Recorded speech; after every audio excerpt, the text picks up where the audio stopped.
Hello, everybody. We're going to be playing some Oblivion in just a minute. No big deal here. Let me hit a button.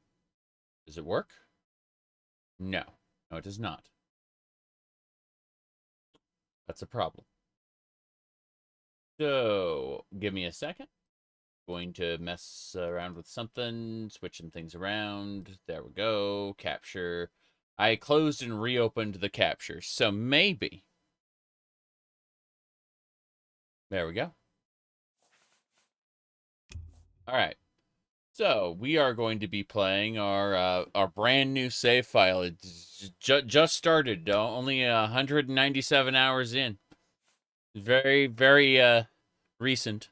We're going to be saving 2 more cities from Oblivion Gates in order to begin the aid for Bruma, or finish the aid for Bruma step of the main quest. It's going to be a lot of fun. Yes. Coffee. I have no idea why the music stopped. I'm not complaining about it.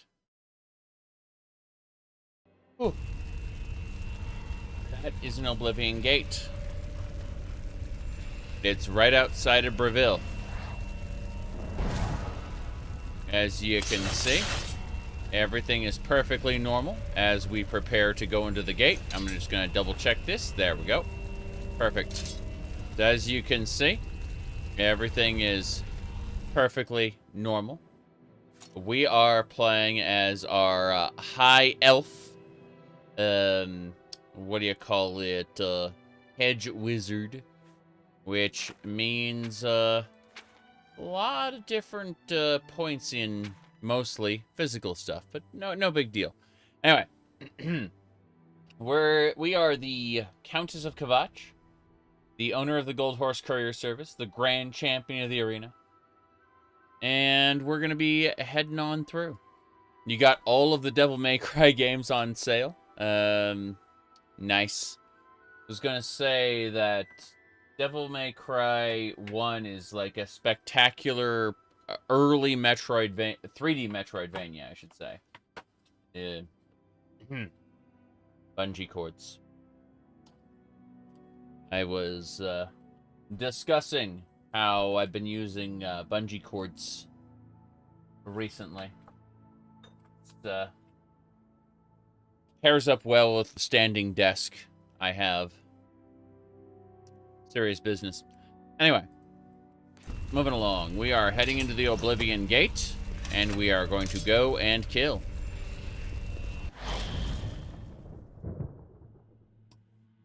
But yes, we are. Basically, oh no, is this the 5 tower? I was about to open a can. Oh, okay, this is not too bad, not too bad. It's just a main tower in the middle behind a gate that you can go all the way around to get to, or somehow jump across here, or go all the way around here. So multiple directions we can go through just to get to the main gate. Devil May Cry 3 is probably your favorite? Yes. I always liked how in Devil May Cry 3 they said the thing. I haven't played those games in many years, so it's one of those cases of when I revisit them eventually, it'll be like, what the fuck am I doing? But no, I was playing the memes of what do you call it? The Devil May Cry sequence. Let me pull that open just for fun. There, you can hear her say the thing. Are you crying? It's only the rain. The rain already stopped. The devils never cry. I see. Maybe somewhere out there, even a devil may cry when he loses a loved one. Don't you think? Maybe. the way.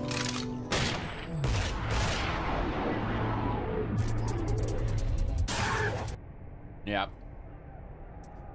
See, she said the thing. But no, I haven't played the games in years, so I would like to revisit them. Any thoughts on Schedule 1? My thoughts are that I occasionally look over at my Steam list. My Steam friends list that runs all the way over on the side of the screen there. And there's usually like 4 or 5 people playing it. Whatever that is. Anyway, let's get going. We're going to head into this section over here. Those are my thoughts. I have seen people on my Steam friends list playing it, and I have asked no questions. Okay. Moving along. We are moving on through, Whoop.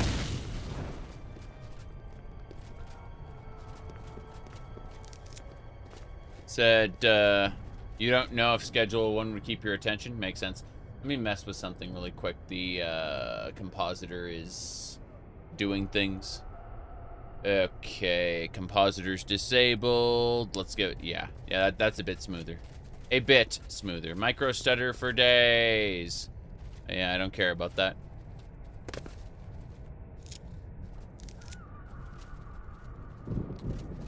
There is a corpse here. The corpse is lootable. Okay. I was gonna say it's not lootable, but that is not true.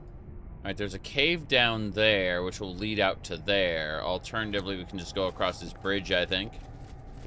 This Oblivion Gate is, they have stars in the sky. Yes, they do. Holes to let the light of Etheria shine through, or your perception as a mortal clouding your sense of reality around you. Remember that the Deadlands isn't made out of physical matter. It's made out of chaotic creatia swirling around you in different patterns that your brain interprets as matter. None of what we see in the Deadlands is actually a physical object. It becomes physical when it enters Nirn.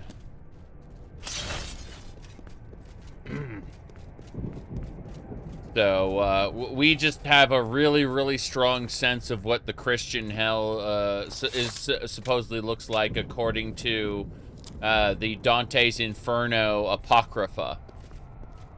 Dante's Inferno was, specifically the Divine Comedy, was one of the original fan fictions.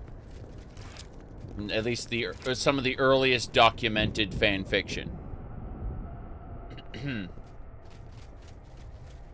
Let's go. We're not going in there. We're going over it. Alright. But a lot of Americans take stuff that they've maybe not they've heard of, but like maybe their preacher has said about like in reference to Dante's Inferno, and they basically semi-canonized it in their own heads, even though it's not canon at all. You know, when you're detached from the Vatican, who's to tell you your interpretation of the Bible is wrong? Just some rando on the internet? Okay. Let's go. Need that blood fountain.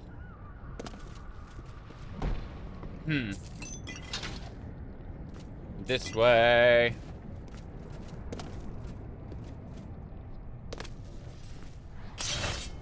Hack and slash.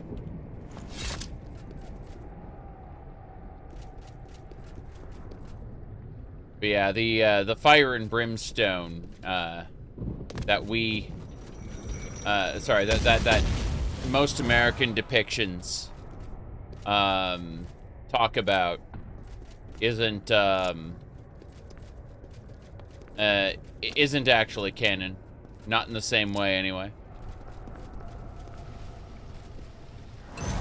Let me see. The stars flaying Magna G. I just said like, this is probably our our mortal interpretation of what the sky should look like, because nothing we see around us is real.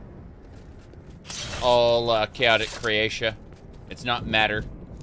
It's some form of swirling chaos energy that our mortal mind forms into a shape that makes sense to us specifically. How does this make sense to us specifically? I have no idea how the player character's subconscious works. Okay. Let's see. That tower down there should trigger this gate, if I understand this correctly. Yeah. Yeah, that's it.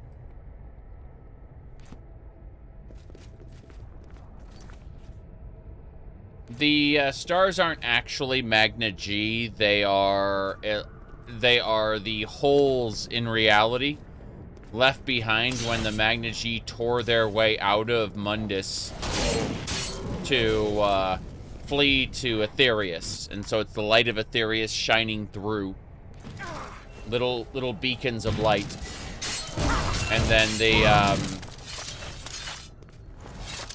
what do you call it? The sun is just a really big hole created by Magnus, the you know, the greatest of those spirits that fled. Okay.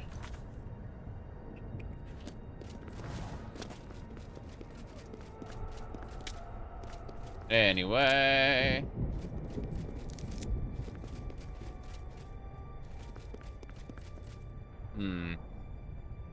Trying to figure out what we're doing here. Yeah, it's not really Nirn that's orbiting the sun. It's more that the firmament itself is shifting. Like, imagine the sky is a big dome, and that's the edge of reality, the edge of the physical plane, and they just tore holes in it, and you can see the Aetherius shining through. Do you know much about comic book characters like Superman and the Hulk and etc.? I kept up with them in the 80s and 90s. I stopped. But I liked X-Men very much. I liked the animated series of Batman very much. Anyway. We gotta get in that tower. Tower should be that, yeah. That's the tower. Wow, look at those green, glowy, whatever the hell those were. Horrifying. I don't know what this is anymore. Okay. Let's get going.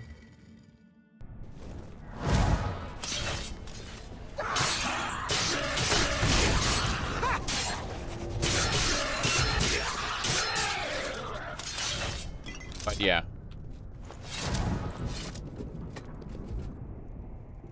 Okay. We are gonna go this way. Clavicus Vile is Rumpelstiltskin. You aren't supposed to accept wishes from him. It's a bad idea.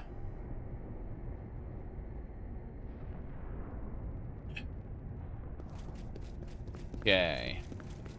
Let's get out of here.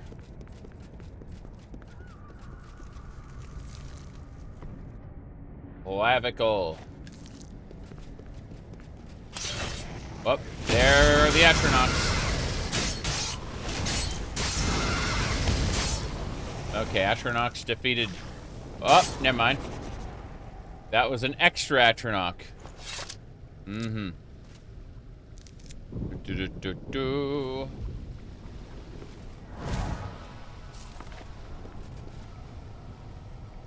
Superman's weak to magic.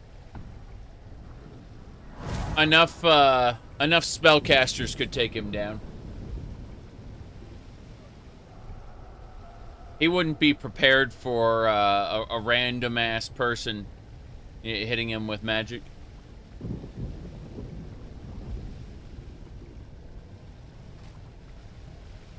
Okay. That's why that little kid was able to beat Superman by getting under him and shouting Shazam, which causes the lightning bolt to come down.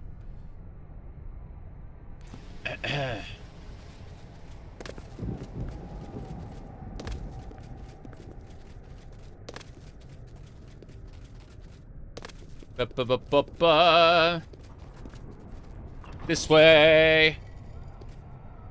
When you're invulnerable to anything, basically everything, then how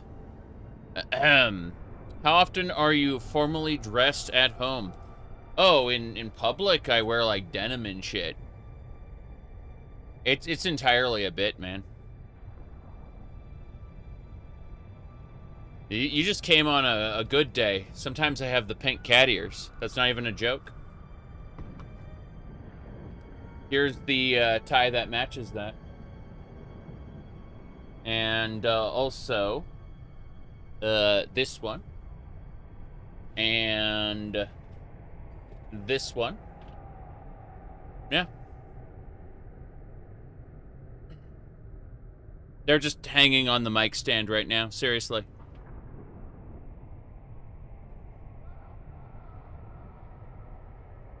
I wear denim and cowboy boots. I'm not joking. Barrow Ketir? Barrow Ketir. I actually got all the Prisma items for today. From Barrow, yeah. Yeah, he dropped a whole ton of Prisma items in the in his Ducat store. I farmed Ducats last night while I was chatting with some people. Okay. I obviously didn't hit the right button here. I needed to open the gate. Pretty sure I need to open the gate. Let's go. Open the gate. Good. That's what I was missing.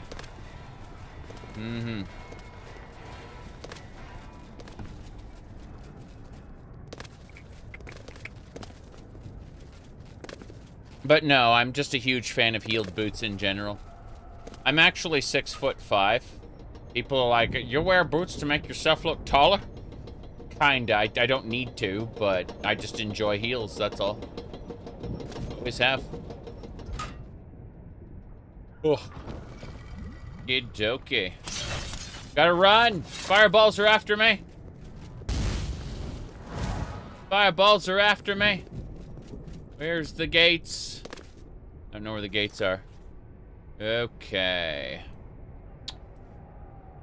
It'd be this gate, I'm pretty sure. I gotta go for that one. Yep. Watch out! Okay. We're clear. The gate's open. I see it. Right over there. That's the gate we're looking for. Hell yeah.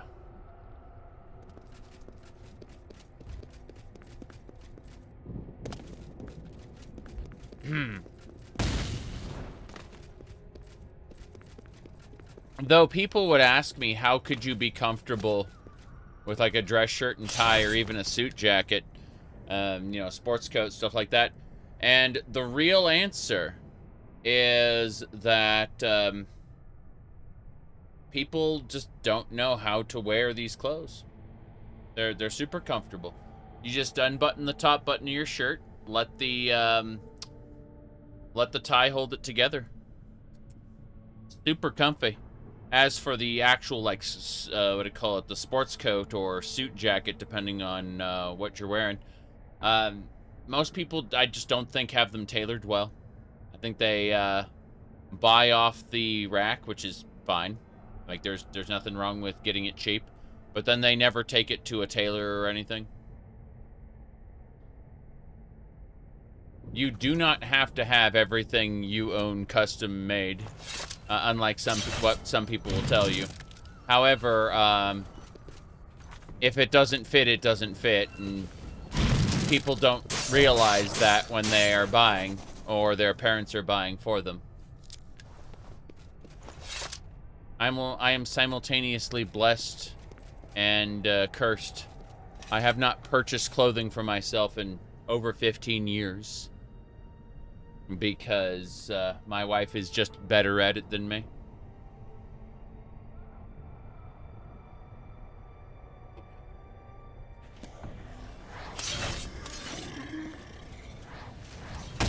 Whoa! Damn, damn, damn. Need to drink some of those potions before I die. Lightning bolts. Why won't you die? Why won't you die? Gotta loot everything. Right. Daedroth, go. I accidentally killed an allied scamp. What the hell? Oh, jeez. Yeah, you guys are all diving into the lava. Congratulations, you. That's good. Get those frost salts. We're about to go into the fortress. I mean, in addition to denim, I also have, you know, plaid, checkered shirts, stuff like that. Can do the lumberjack look as well. I don't think I have... I only think I have one pair of suspenders, though.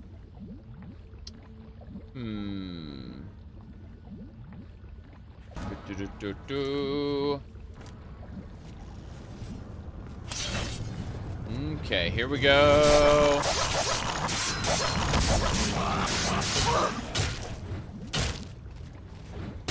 Whoa. I actually think the Elder Scrolls is fine using hand waggling and not Kingdom Come Deliverance slash Kingdom Come Deliverance slash Chivalry slash Mordau. I think that they would put off a lot of people if they made their combat too complex. What I refer to it as hand waggling, where you kind of just wave your magic fairy wand in front of something and then damage happens. It's a stark contrast to the attempt at simulation that other games like Elder Scrolls 2 Daggerfall and Elder Scrolls 3 Morrowind attempted, sort of, you know. The problem with Morrowind is that they had objectively best moves, and there was a button you could hit to always do objectively best move. And that's a problem. Yep. Okay.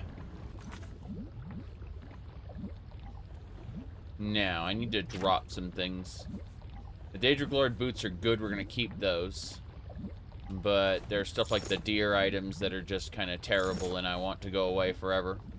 Same thing for, like, the low-grade Dremora stuff. So there's low-grade Dremora stuff and high-grade Dremora stuff. We're going to keep the high-grade Dremora stuff. Or we're going to drop, like, the fur and junk like that. That just has no purpose for us. And that should get us back into a decent state. Hello, hello. Okay. So, let me see. I'm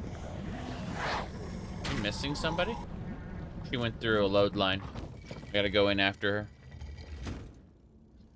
I think they're all fighting on the upper level. Yep. Daedroths. Oh, that hurts. Okay. Mud crabs, more fearsome. Camps down.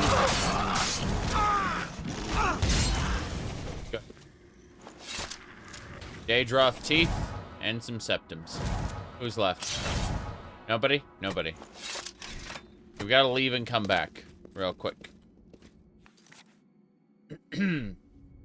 I honestly feel that Elder Scrolls 2 Daggerfall was, generally speaking, the best.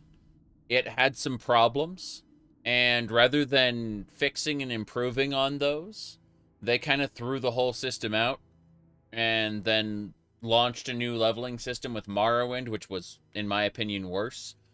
And then rather than fixing that worse system in Skyrim, they threw it out again. It feels like, at least for me, they had the best leveling system in Daggerfall. It just needed fixes. And rather than fixing it, they threw it out. And then rather than fixing Morrowind's system in Skyrim, you know, because they kept it in Oblivion, but they just threw it out again. And so it feels very strange. You know, Bethesda's propensity to throw the baby out with the bathwater, so to speak. Yep. Alright, let me check something. Okay. I unfortunately got a bunch of messages. I just had to respond to a couple of them. Tap-diddy-tap-tap on my phone. It should be fine. Alright, let's get going.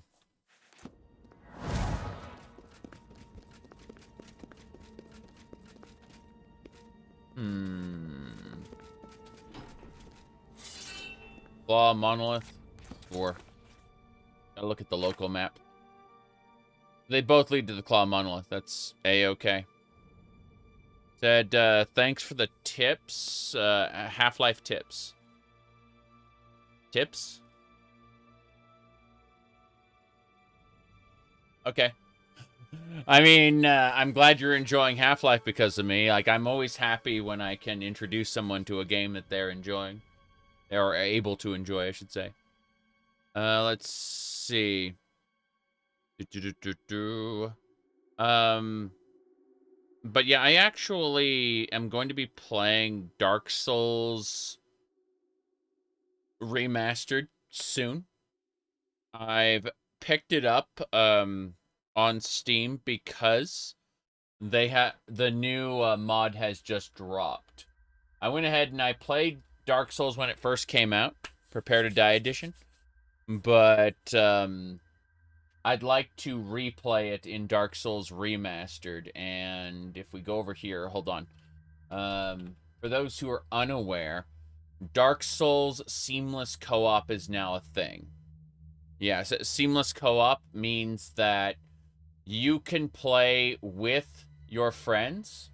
Like if a player dies, they'll respawn in the same world, the last bonfire. The session will not be terminated. Defeating enemy bosses and clearing areas no longer sends cooperators home.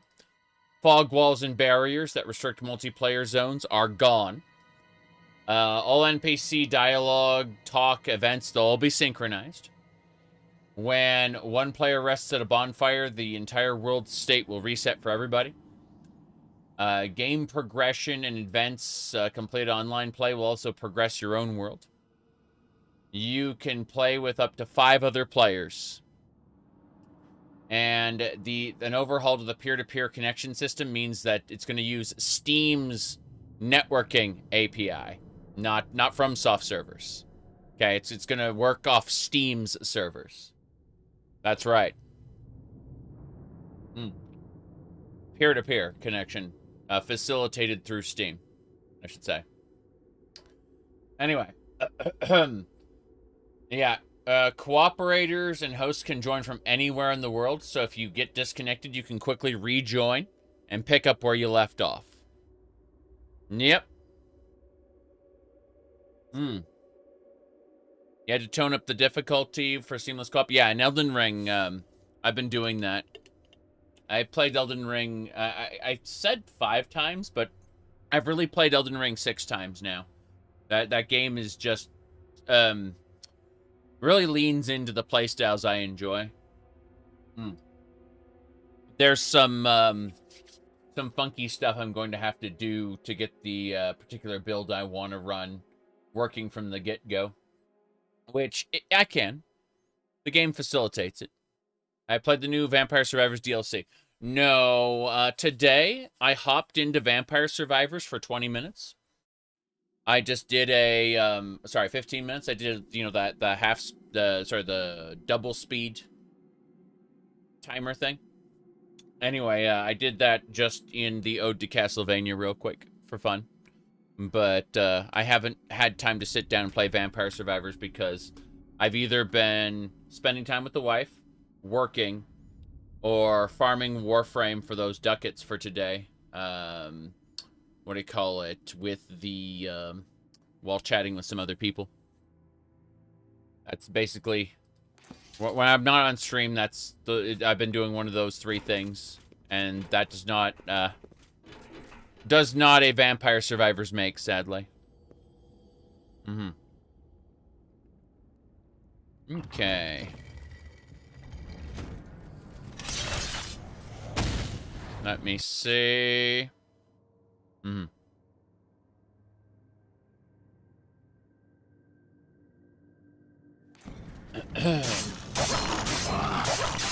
Got it.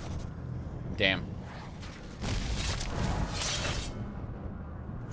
Yeah, you don't get mana in Dark Souls. You get the, whatchamacallit.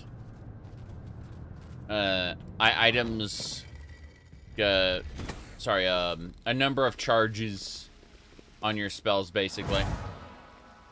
And then it uses stamina just like any weapon strike. Yep. We're waiting here.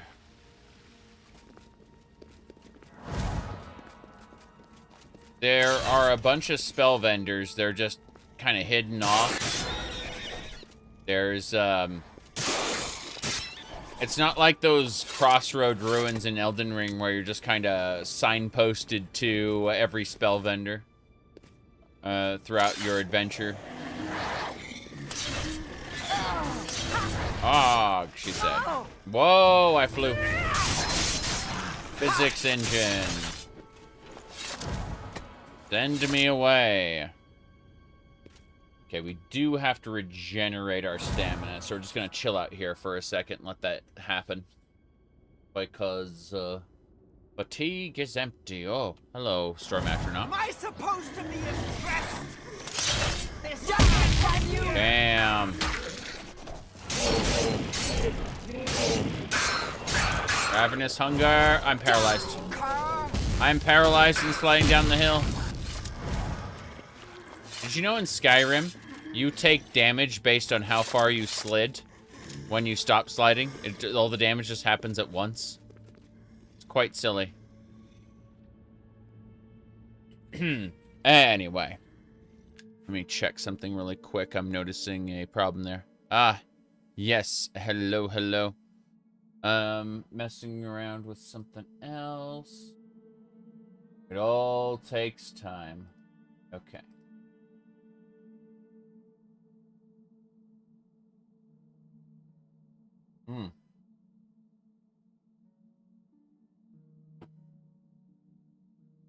Okay. Buttons hit. Should be back. Hop.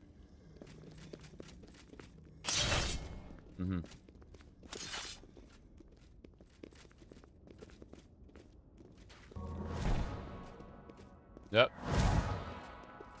The Claw Monolith.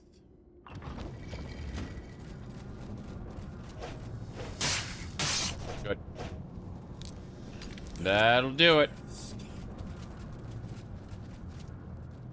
The Dread Halls. Got loot down here? No loot. Or the Dremora. Thought a Dremora was just gonna pop through here. And it didn't. So. Alright. There's the Dremora.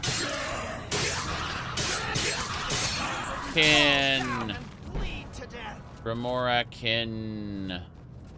Marcher. I'm over encumbered again. I must mete out which are the inferior Dremora items versus the superior Dremora items. Oh, jeez. was gonna say, we can drop some of this stuff, like the steel. Nobody needs iron or steel. But we go over here, and yeah, these Dremora maces are only worth 40, so they are not worth the nearness of evil. Weaken your fire resistance, then shoot a firebolt at them. I see how that works. The nearness of evil. Let's get out of here. This is the Dark Salvation. Should be... Oh, no, it's not the end. It's only the beginning. Okay. I did not mean to summon a zombie. I meant to restore my stamina. It's fine. Fine, just chill out. But no, I'm a big fan of... what?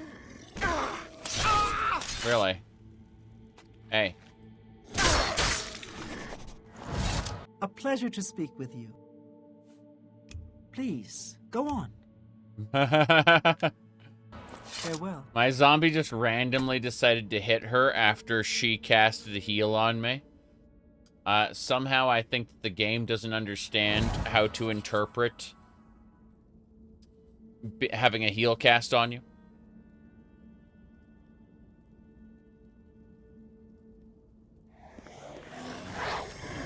Oh, jeez. And the Atronachs are here. God damn it. The game just thinks, oh, you've been hit by a spell. You should be attacked. Mm-hmm. You love Elder Scrolls content. Okay. Getting ready to play Dark Souls and Stardew Valley. I feel that those are two games that'll complement each other fairly well. Ahem. the Flame Atronachs? Yeah, beware the pipeline. Exactly. Yeah, jeez. Okay. Chocolate stick, as you can see.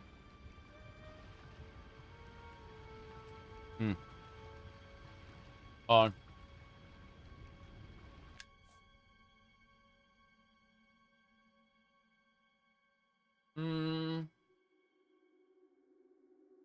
That one is Bosmer. These feel off like, no, I don't see him. There we go. That's the one. So yes, we're currently at, the 2006 era, Flame Atronachs, as you can see. Because, they get a little more defined in 2011, which is when Skyrim happened. Remember that we're making Skyrims now. Okay? Mm-hmm.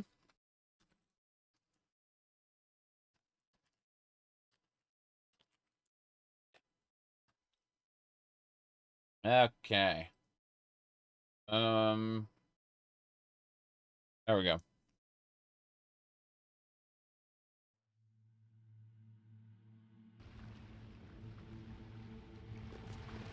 Well, Todd Howard is independently wealthy, but it's not because of how much Skyrim sold. Todd Howard is independently wealthy because of the, what do you call it? When Microsoft purchased ZeniMax Media, Todd Howard had stock options as a part of his, like, employment. And so all his stock got sold to Microsoft, and he received money or compensation for his stock, and now he's independently wealthy. He doesn't need to work anymore. He just does because he wants to.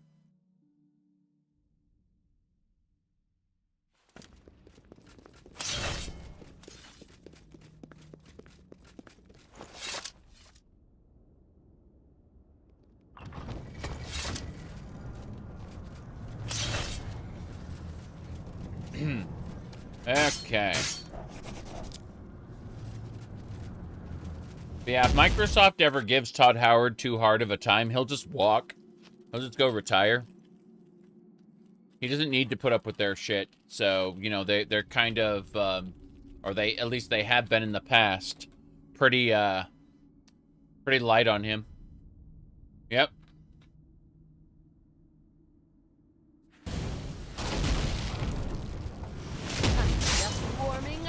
Man, ZeniMax Online Studios does not have Todd Howard's, isn't protected in the same way.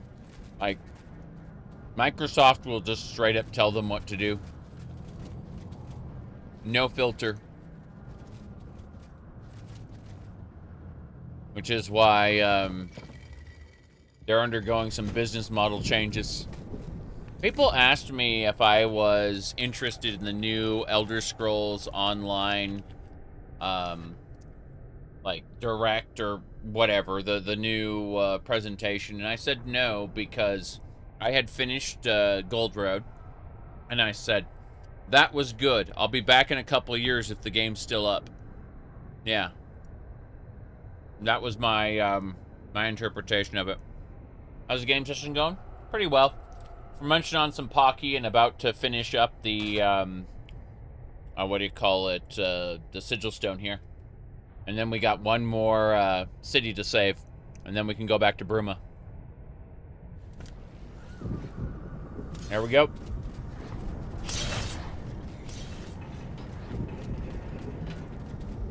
Okay. Up. Nope. Whoa, almost slashed her. She's charging up to the top, I think. I'll come back down and grab the items afterward. Yeah, she's gonna fight those scamps. Those scamps are specifically after me. Was I silenced? I was silenced. No spell casting for me. Okay. Let's grab it. A Master Calcinator. That might be great when we decide to do more alchemy. Okay. Okay, let's go like this. Hold on, I'll type it. There we go. Okay. Yeah, we've been at this particular playthrough for 198 hours and 23 minutes. That is quite large. You were more upset that Oblivion 2025 remake didn't manifest itself after the ESO Direct. I've been telling all of you. I've been telling all of you that I don't believe it's real. I mean, if it is real, I'll play and enjoy it, but like it's probably going to be a few more years before we actually get a real remake of Oblivion. And I suspect it's only going to exist because people never shut up about it.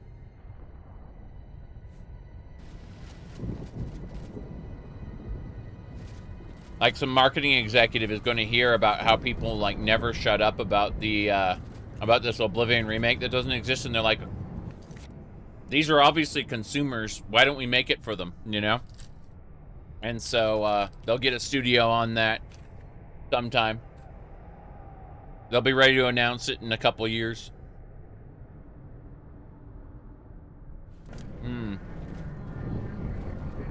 Here we go.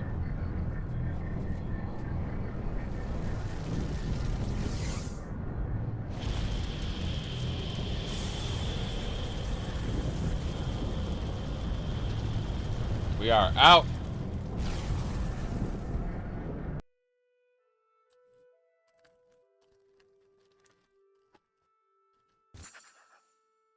I closed the Oblivion gate outside of Breville. I should speak to the Count about sending aid to Bruma now that Breville is no longer being directly threatened.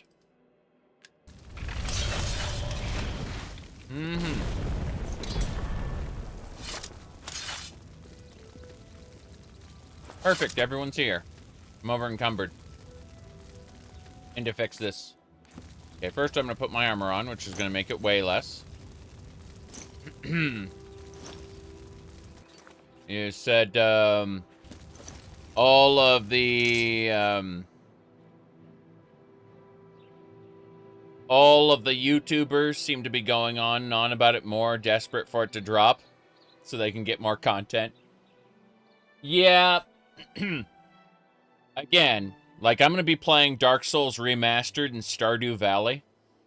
I'll be playing a Skyrim run and probably Fallout 4 starting in September. What I mean by this is that I am not concerned about whether more Elder Scrolls content drops or not. I'm fine with what I've got.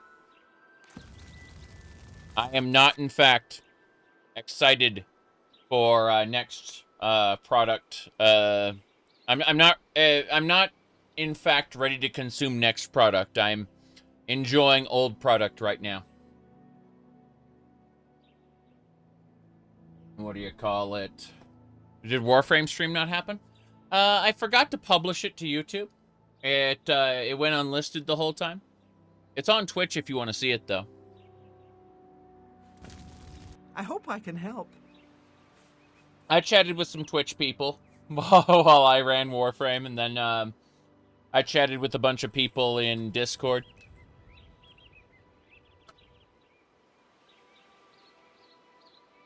The Warframe stream wasn't exactly high priority. It was just grinding.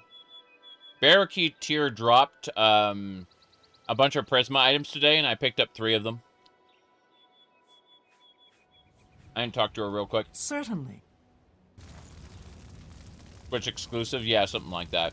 It was just a grinding stream. There wasn't any story or anything, you know?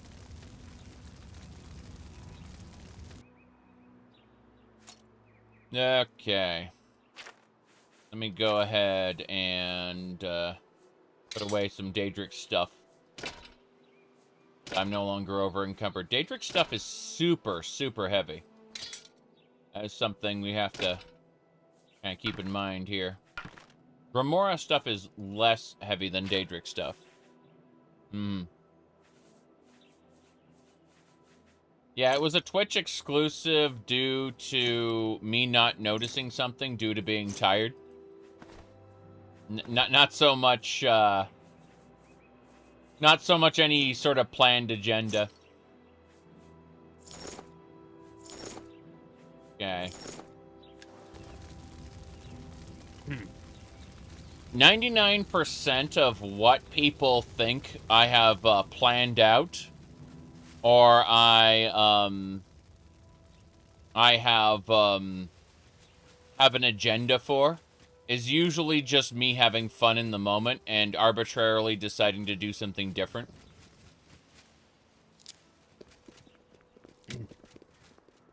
People have been trying to figure out why I sometimes wear the cat ears and sometimes I don't, and the answer is always because I feel like it at that given time. That's it.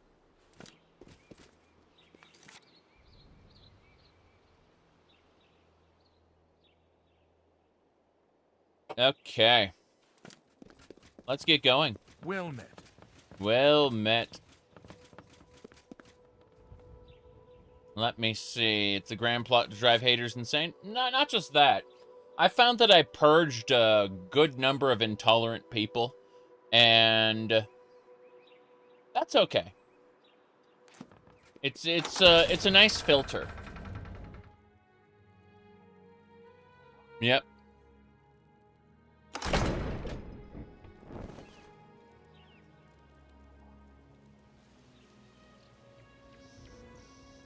What was the, you said wear a maid outfit? No one's paid me enough to wear a maid outfit. I would have to actually get one that fits. We have one in the house, but it's my wife's size. I am much, much taller.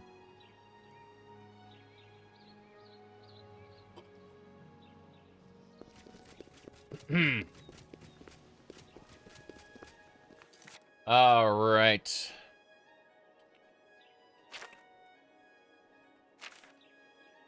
I gotta go see the Count. I was thinking about going and doing some other stuff, but that ain't happening. Ooh, the Count. How you doing? What can I do for you? Mm-hmm.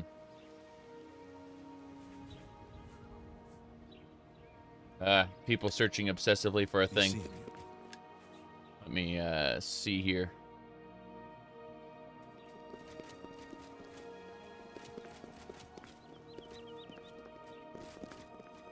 Is my wife petite?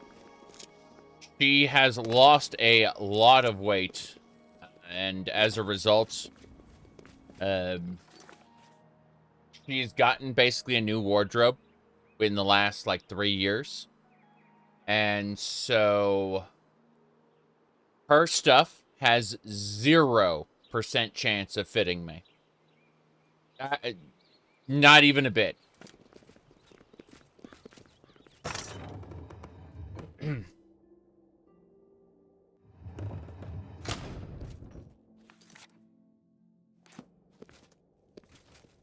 Hello there. It was you that closed that Oblivion Gate, wasn't it?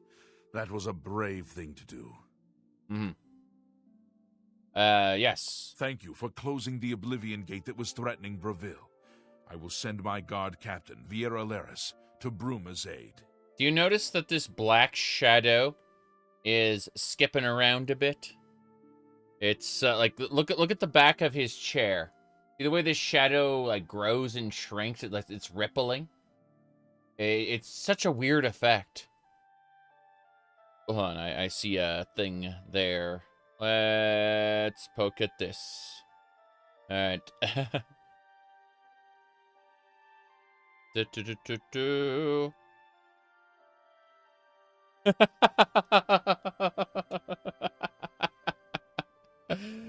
I tried to say hi, and the phone auto-carried it to hiring, so I'm like, hiring Oblivion stream now. That is what I texted right now. I texted hiring Oblivion stream now. Okay, allies for Bruma. We got one more city to go. Hell yeah. All right. Do we have a kid? We are working on it. I'm tired some days, man. All right. Yeah, I'm gonna really quick do this here. Let's see.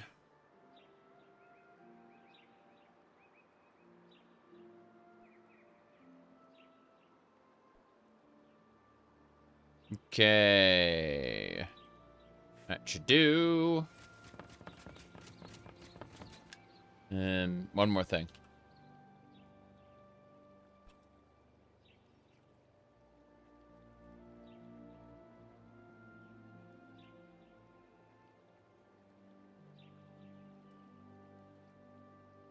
Done.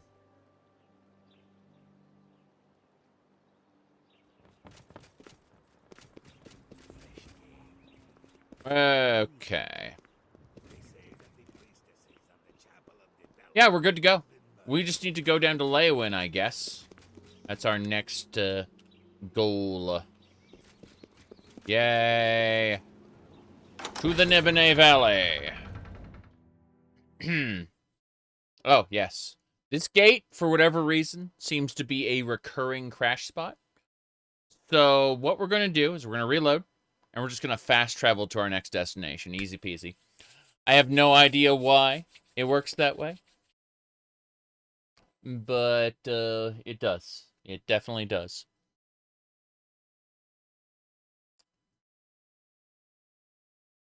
Straight to the fun. Straight to the desktop, right. As you can see, everything is perfectly normal here on the desktop. That's what it looks like. So we're just waiting for the game to relaunch. No problems. I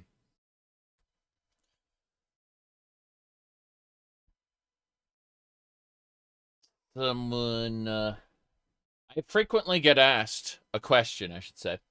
And that is, Does your wife know about your wallpapers? She laughs at them frequently, and sometimes even suggests certain ones. It's because of her that I recently watched a show. Keep in mind, I was just in the room with the laptop on, but I watched a show titled How Not to Summon a Demon Lord. I probably wouldn't recommend it to anybody.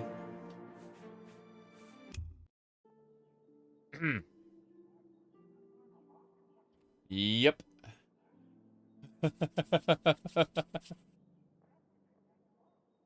Let's see here.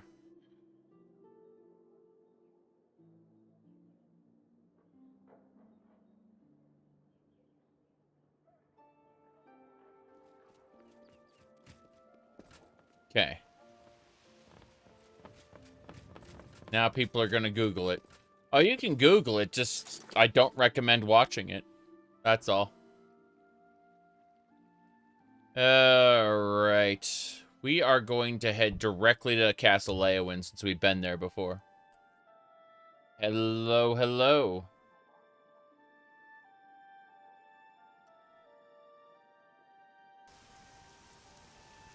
The creations system, eh?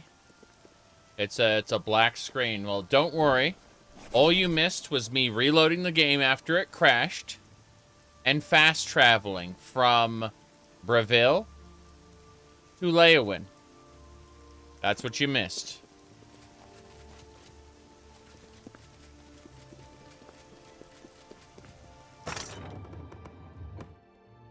Yes, the depths of Oblivion. Whoa! Yes? Part of the town flat out disappeared the last time you were in Leyawiin? I am Ledora Mothril, Lady Leyawiin's chaplain and chief advisor. I assist her ladyship so that her enlightened policies might achieve the greatest possible influence upon the affairs of County Leyawiin. That's a lot of words that don't actually mean a whole lot. With those Oblivion gates opening everywhere, it's only a matter of time before another city goes the way of Kvatch. True. Leyawiin stands alone. That's what Count Caro says. Only our brave guardsmen to keep the hordes of Oblivion at bay. Hello, spy. Welcome to Leyawiin. I'm Alicia Caro, and I have the honor to be the wife of the Count, Marius Caro. Very good. Is she the lady who tortures Argonians? I forget. I forget which lady tortures Argonians. I admit to sharing the common enthusiasm for the arena. It is barbaric, but the stakes of life or death make the drama irresistibly compelling. Yes. I'm the grand champion after all. Goodbye. I should probably... there we go. That's better. Now... let's see... where did our third one go? You end up somewhere? Just them. Okay. Hello there, Miss Sundew. Yes, it's my pleasure. Please continue. Mm-hmm. With those Oblivion gates opening everywhere, it's only a matter of time before another city goes the way of Kvatch. Thanks for telling me that. My goodness. I consider all these faces goofy. Be seeing you. How are you faring in your campaign against the remnants of the Black Bow Bandits, Sir Knight? I am Sir Knight. Good day. Sir Knight. That's me. I'm Sir Knight.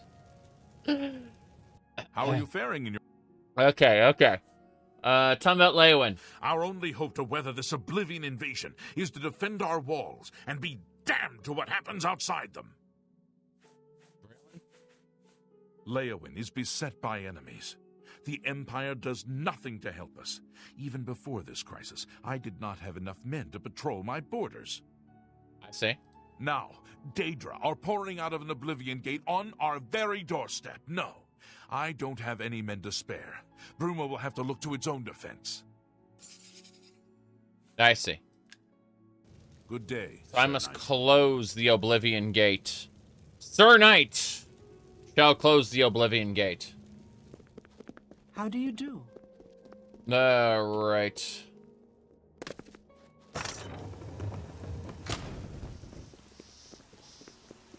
It's out the front gate, I think.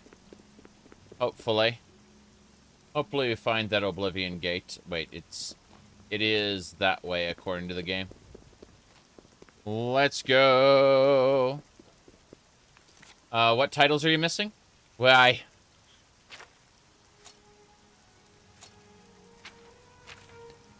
Countess of Kavach, I'm afraid. You see, Count Goldwine's heir had a very most unfortunate accident. And we, it turns out, we're in possession of proof that showed that we were in fact the heir. How very strange that was. The Elder Council didn't quite like the man. He was the heir to Count Goldwine. He was into some nefarious shit, so, wow, he mysteriously died, and it looks like we're the heir. That's insane.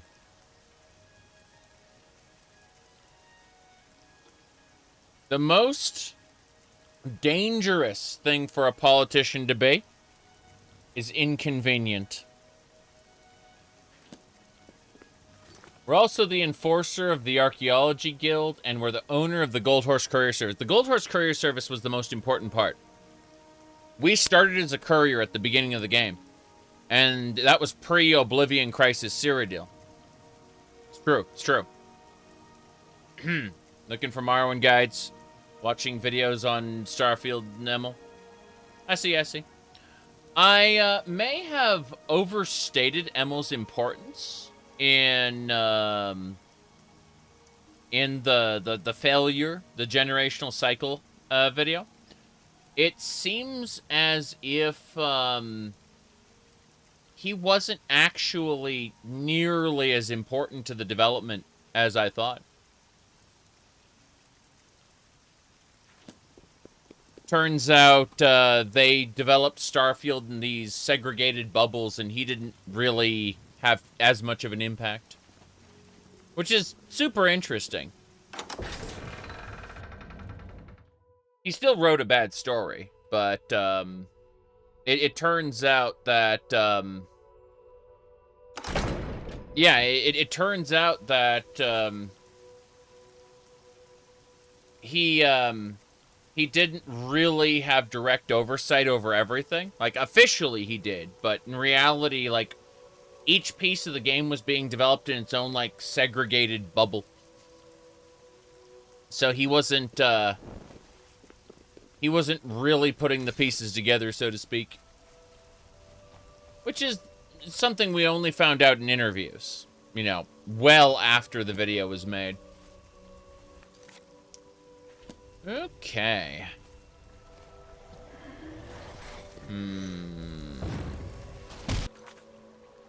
Let me see. You want to create a futuristic game with a map structure of Morrowind. Okay, Godot or Unity seem to be the best bets. Unreal Engine is kind of struggling in open world content. Was he kept out of the loop, or did he fail to pay attention? The latter, it looks like. It looks like he was put in a position where he should have been the strong creative vision that held everything together, and he was not that. Whoops. I need to equip my sword and board. There we go. Godot's open source. Godot has significantly less support by other people. If you're looking to like grab modules and customize them to your game. You're gonna have to do a lot more from scratch in Godot, which isn't necessarily a bad thing, but it's something you need to kind of know about.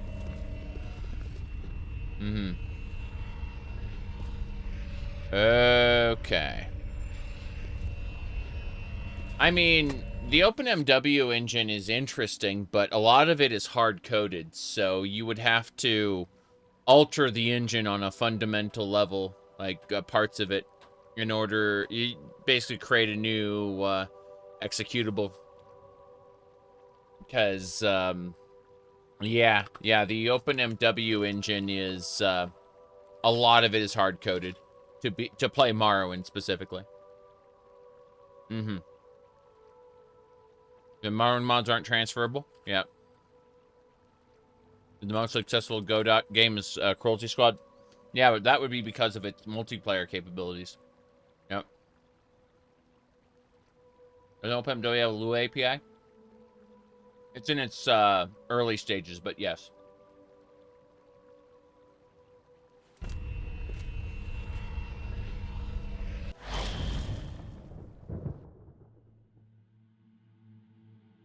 It's only in the development builds, not in the the official release.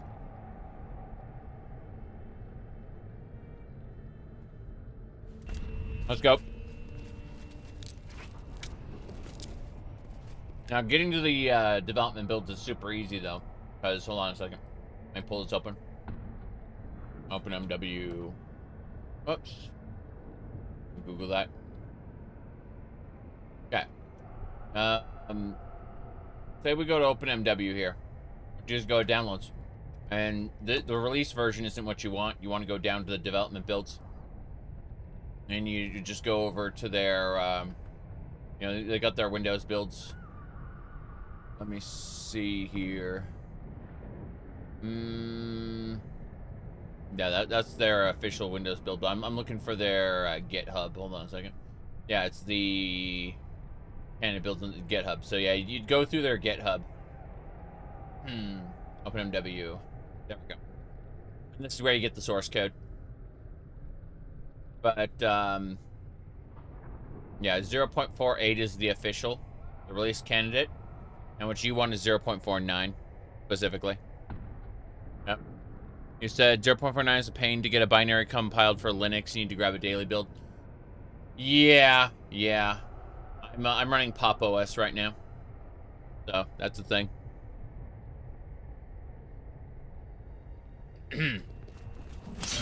I have a Windows drive, and I'll probably switch to that when I'm ready to stream something else later today.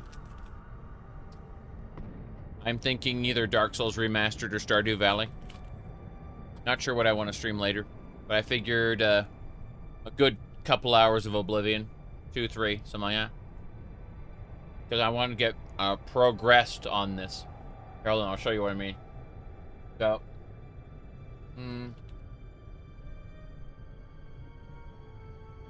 okay.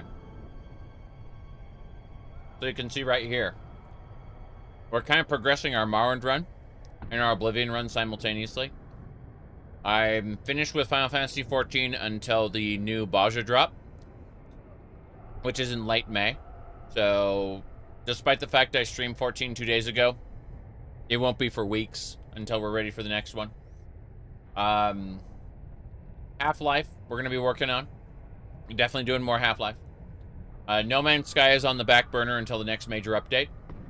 And Fallout 76 is something we're actively working on as well. But, in bursts, so, you know. Gonna be a bit before the next one. Stardew Valley hasn't happened in a month, so I'm very, very tempted to pop into Stardew Valley today instead of Dark Souls Remastered, because Dark Souls Remastered is a commitment, and I may want to defer that for a little bit. We'll see. Can you please, Oblivion? Can you please pop? There we go. Good. Oh yeah. Using the app image for OpenMW works great. Sounds good. So Dark Souls is hard. I mean, it's not that hard, but it doesn't. The the kind of builds I want to do are kind of tucked away behind skill vendors.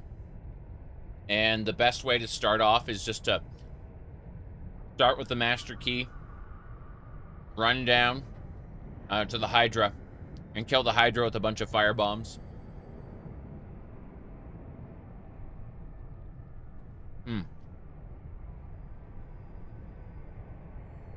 Okay.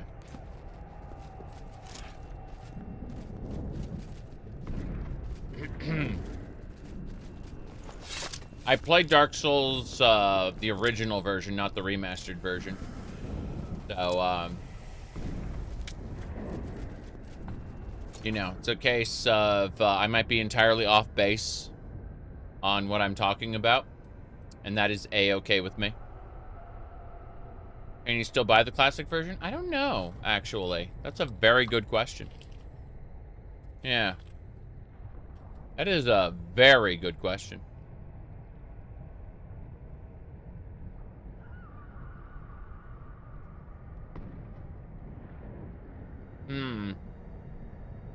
You can't buy Prepare to Die?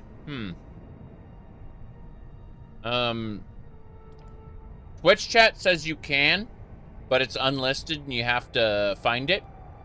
And then YouTube chat says you can't. I don't know what's true anymore.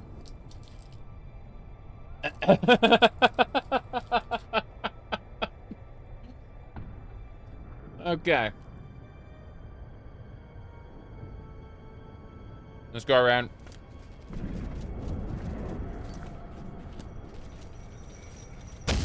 You said Steam only has remaster on the list? Okay, give me a second. Let me quick save first so I don't crash out. Let me do this. Howitz, hello. I said keys are on resellers. Let me actually look. Hold on. I'm gonna type in Dark Souls. Okay, so I have Dark Souls Prepare to Die Edition. I'm gonna look at the store page. Looks like it is no longer available. Correct. You would have to get a third-party key for this. Yeah. Dark Souls Prepare to Die Edition is no longer available on the Steam store. Online services are no longer available for this product. Meaning you'd have to use, like, a mod to access private servers or something. What happens if they stealth drop the Oblivion remake? Then they have no faith in it and it's going to be trash. There you go. Yep. Okay.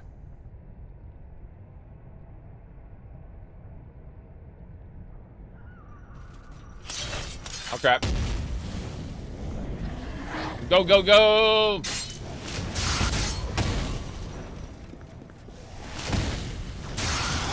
I'm capturing the Flame Atronach souls with this sword that steals souls. I just want to loot the corpse, man. Okay, we're good.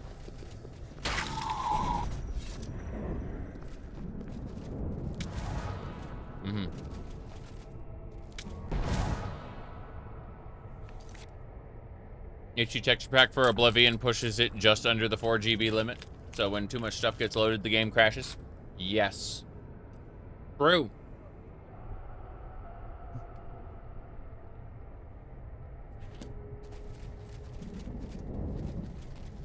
Jeez. Aren't they offer discounts for people who already own the game? No. No. The way Bethesda works is it's either free or it's full price. And they might offer a quote-unquote upgrade, but that upgrade will be like a separate package. Yep.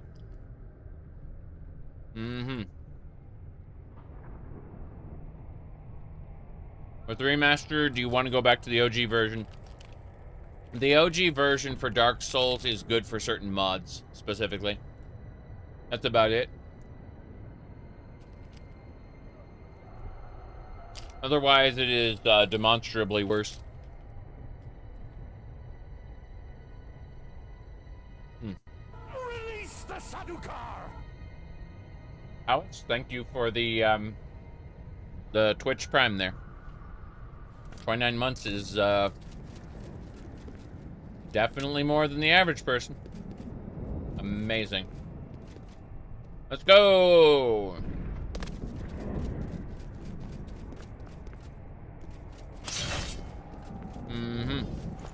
DS fix for the original works well. Yes, it does. Absolutely.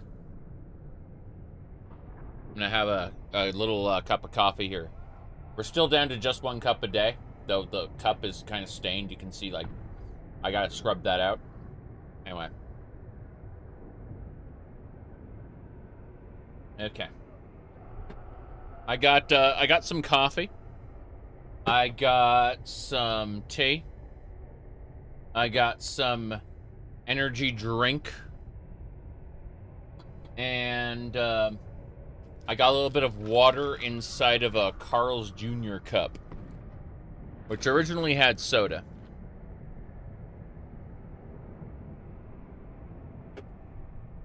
I have lots to drink. Whoa, what the hell was that? Dramora. Fuck! This ends here. Sorry. I need to not hit my allies anymore or they'll turn on me. Hey there. You're good, right? Well met. Well met. She's so happy. Take your time. I have money. Thank you. How kind. I gave her money. Bye. I have, here, hold on. Usually when I have, hydration... Hold on, let me grab this.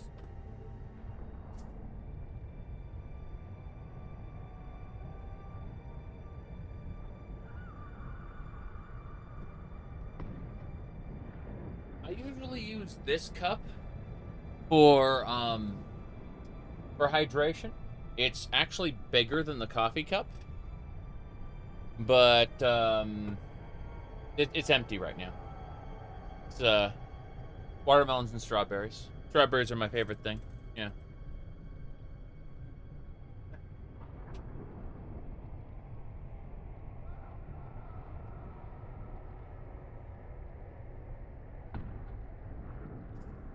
My favorite food is, in fact, strawberry cheesecake. But basically, anything with strawberries, typically love it. Jeez. This beetle sticks. I need to get in that tower. Somehow. Hazardous Flora wants to murder me.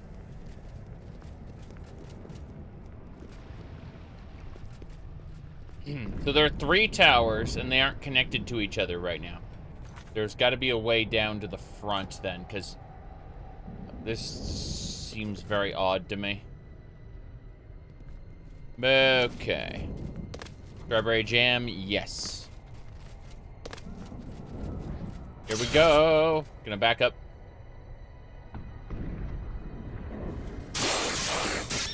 There's a summoned clan fear. Gonna keep summoning.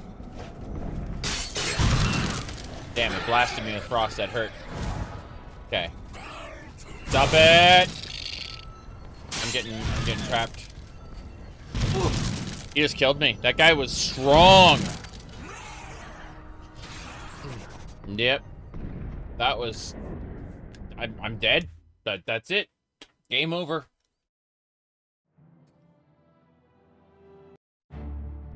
Okay.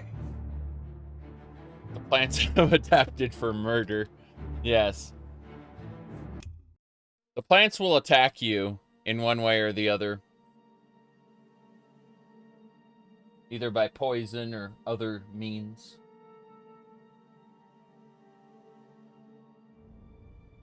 But yes, I've got my controller ready for Dark Souls. And in the event the battery's empty, I got another controller as well. People ask me, oh, why you always use Xbox controllers? Well, I've never owned an Xbox, but the Xbox controller works the best with the largest variety of video games on the PC. Okay, this is the guy who was kicking my ass with his frost staff. I just got knocked over, like, with a fire blast. That was crazy. Got him. Okay. That'll do it.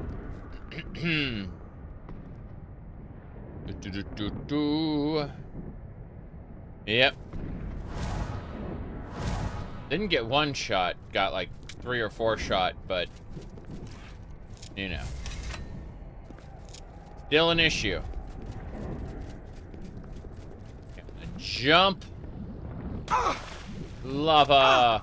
Did you know lava is not in fact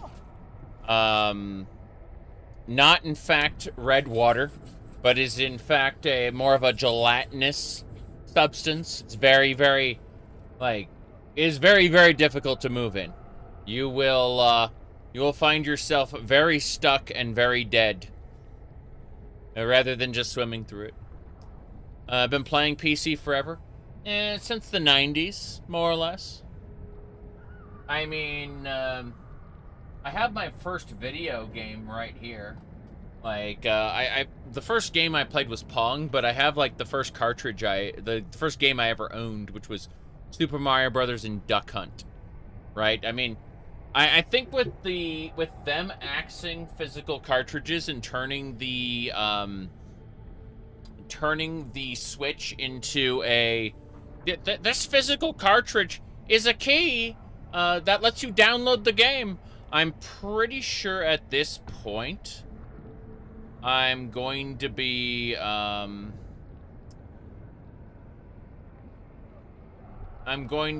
hopping off of Nintendo once and for all here. Whoops.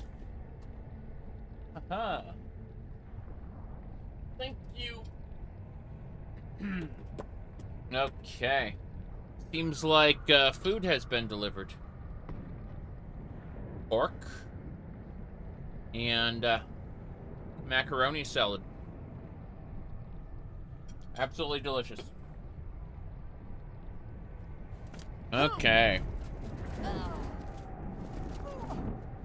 Ugh, ugh, they all shout. Run! My boy. I'm so hungry. No mayo, oddly enough. The $90 price tag. I believe that the market will bear the $90 price tag.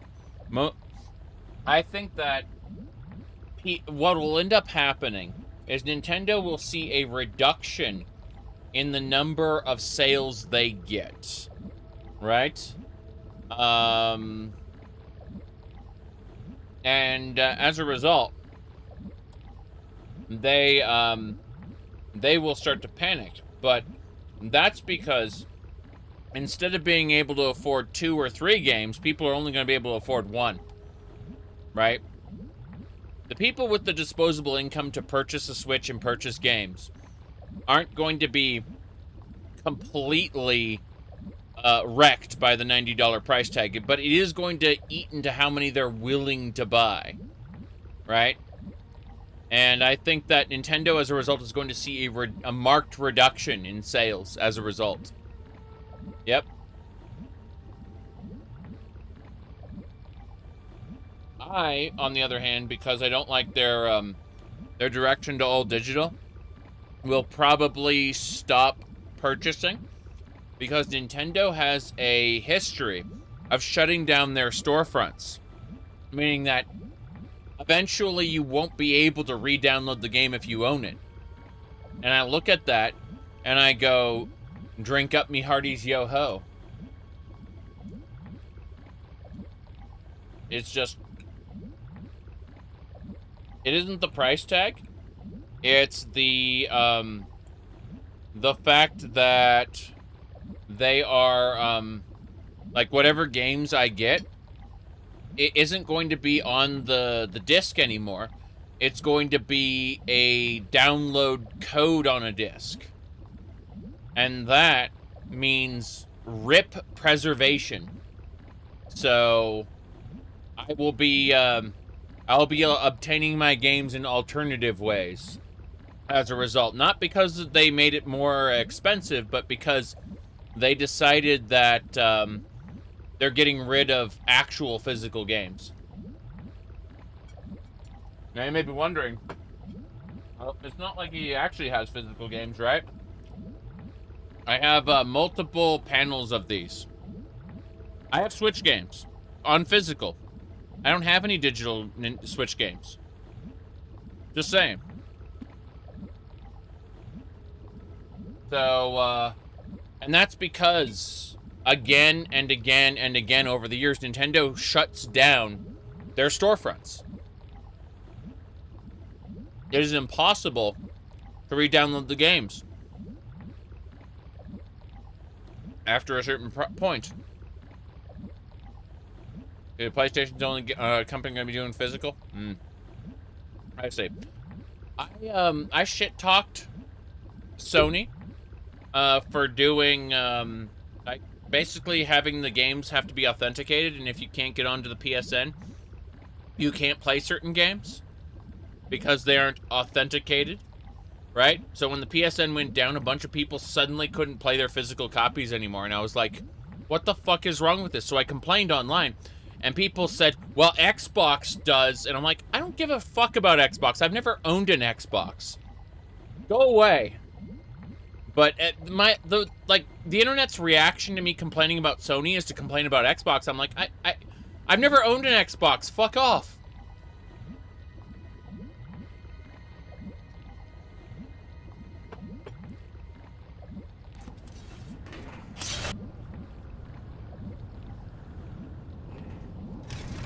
Anyway.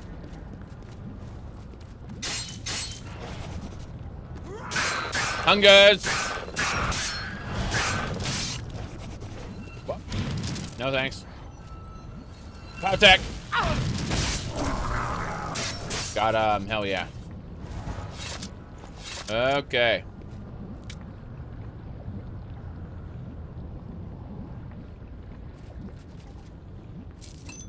Yes.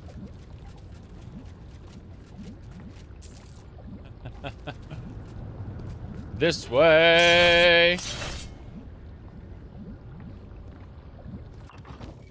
Some beggars don't have the beggar voices in the Xbox version of Oblivion. Huh. Oblivion's a little borked on consoles at times. It's better now because they went back and they fixed a lot of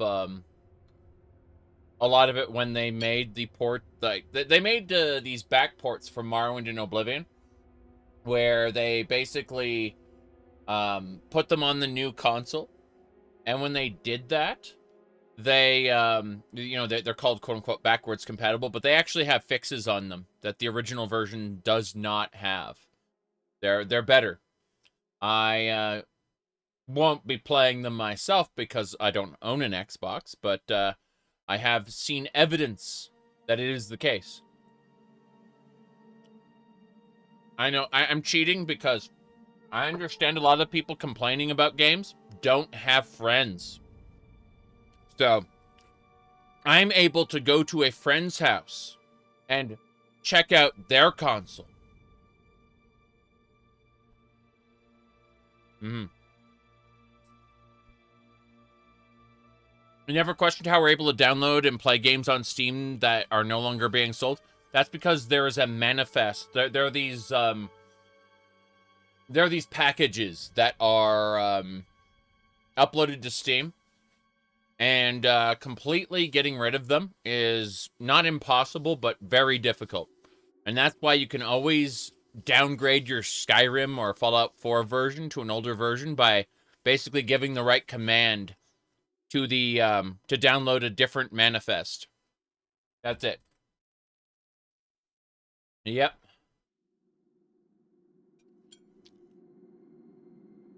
Nintendo does hate emulation if you own the game legally. I've got Super Metroid right here, and I play map randomized versions of Super Metroid all the time. And You know, Nintendo doesn't give a shit of whether I have this cartridge here or not. I'm playing an illegal version of the game. For those who don't know, Map Rando randomizes the actual level layouts of Super Metroid. It creates a whole custom Super Metroid game that does not play out in the same way. It's not just randomizing the items in the same world, it's actually creating a custom world. That's what Map Rando does.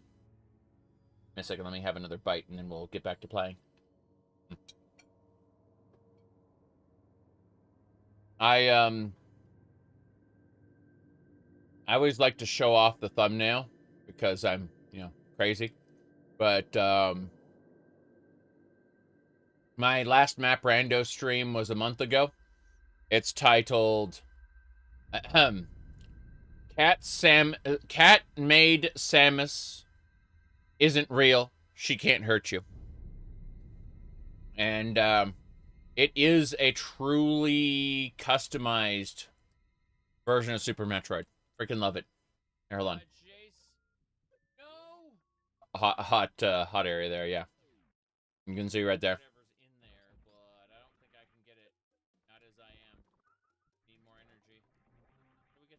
But yeah, it's good stuff. It's good stuff.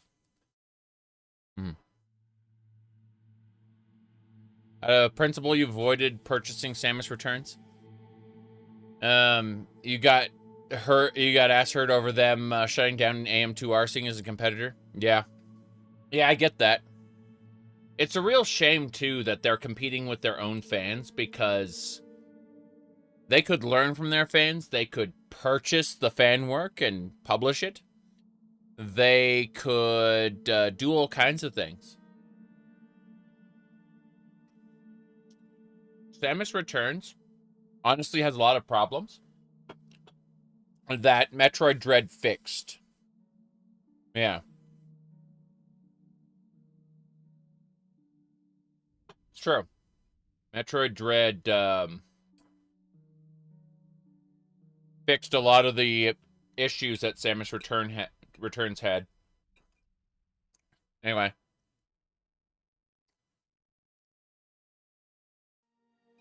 Yeah, it's very interesting. Because where other companies see opportunities, Nintendo sees, you know, like a competitor.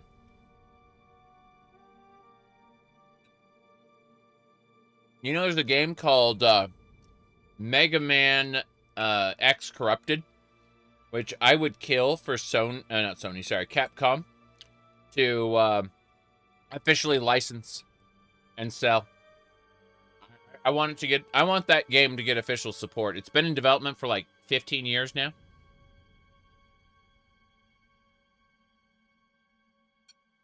But yeah, I'm just at a point right now that most business decisions are made out of greed and drug-induced psychosis. Kinda, sorta. Depends on the company, but yes. Hold on a second.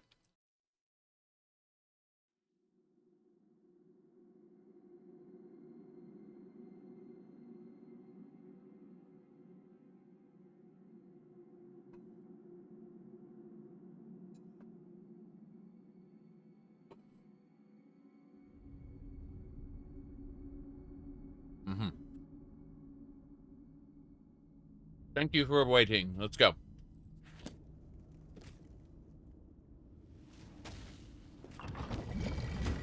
Trying to find everyone else. We're missing people. We gotta go up.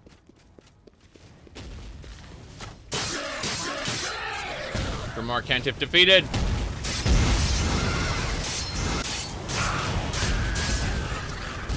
Gotta heal.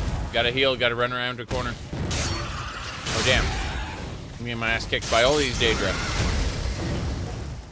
Okay, I'm about to die if I don't drink some potions. I need to drink the Burden potions. And then I need to use the Shadap poison on my sword. Here we go.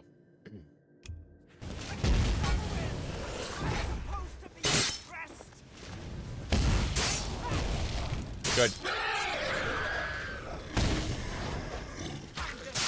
We got them all. You pathetic worm! Pathetic worms. That's us. We are worm-pilled. Let's keep it up. What else needs to be looted? Trying to get done with this.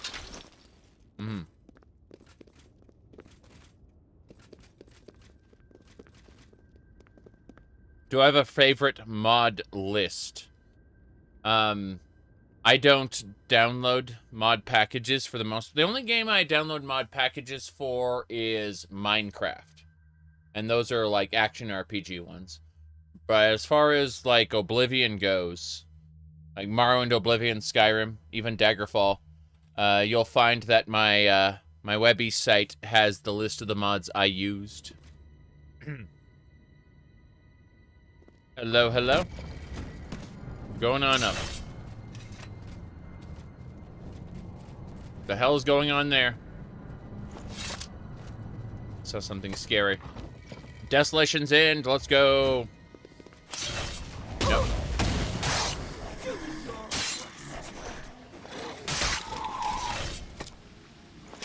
Anything else we're grabbing? I don't think so.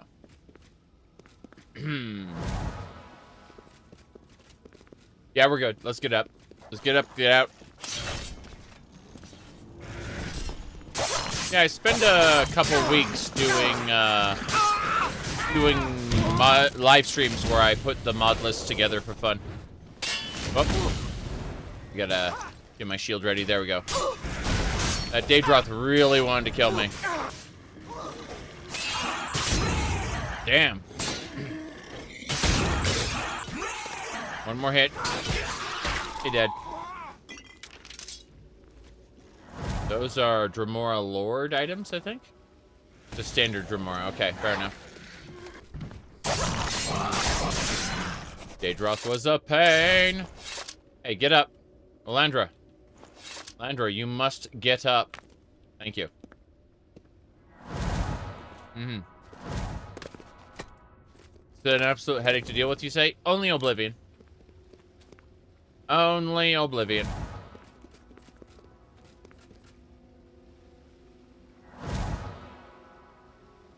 Morrowind. Sorry, Daggerfall, Morrowind, Skyrim, Fallout 3, New Vegas, Fallout 4. Technically, I don't play Fallout 3 anymore. I play Fallout 3 inside of the New Vegas program. It's called Tale of Two Wastelands. But that's a different matter.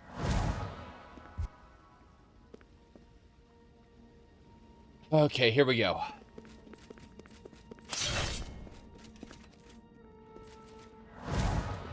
We're gonna go down the other side, kill whatever's down there, then head back up. Assuming everything is... No, it's actually all dead. Okay, fair enough. We can head on up now. What I would say, but then I remembered stamina. Raise that fatigue. There's a hunger around here, and it's angry at us. There it is.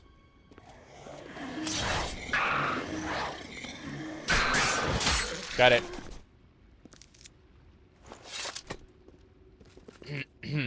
Yeah.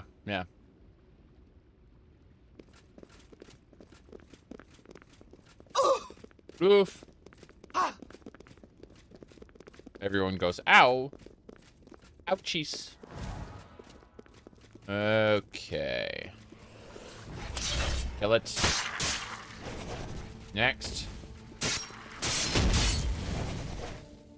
Big scamps cause quite a bit of pain. What's this? Yes. Oh, great and mighty Grand Champion. Is there something you need? Can I carry your weapon? Shine your boots? Back rub, perhaps? Follow your esteemed Grand Champion. Golly, you're the best. I'm going to follow you and watch you and worship the ground you walk on. Let's go. Daisy and Beast? No. Graphics are the lowest level of consideration I have for games. I will enhance them if it's easy and doesn't cause any problems in any other areas. But I mostly prioritize gameplay, added content, things like that. Yes, the adoring fan followed me to Oblivion. Correct. He found me in an Oblivion Gate. So for those who don't know, the adoring fan dies. And then on the third day, he rises once more. That is his covenant with this world. He is not human. He is not Bosmer even. He is something else. We don't know what he is. But on the third day, he will rise once more. Always and forever.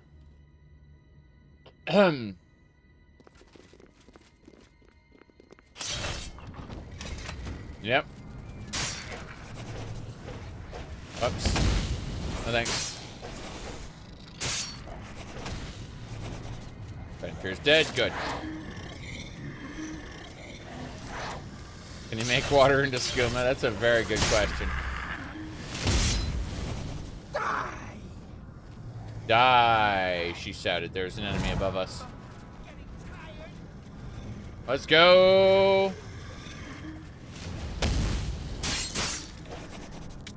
Mm-hmm.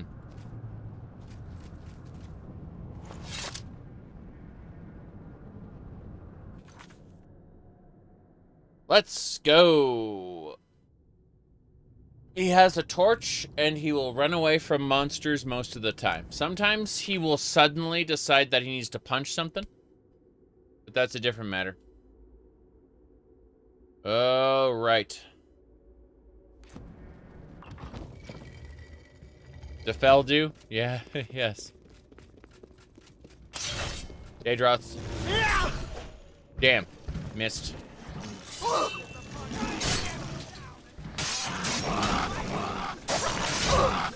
Ow, it hurts. Okay. They got them all? They got them all. Cool. Let's go loot that one first. Daedroth teeth are mine. What the hell is Shadap? The Shadap poison applies 9 health damage for 55 seconds. 14 magicka damage for 85 seconds. Paralyzed for 5 seconds. And silence for 45 seconds. The Shadap poison is very effective at shutting down those who wish to kill us.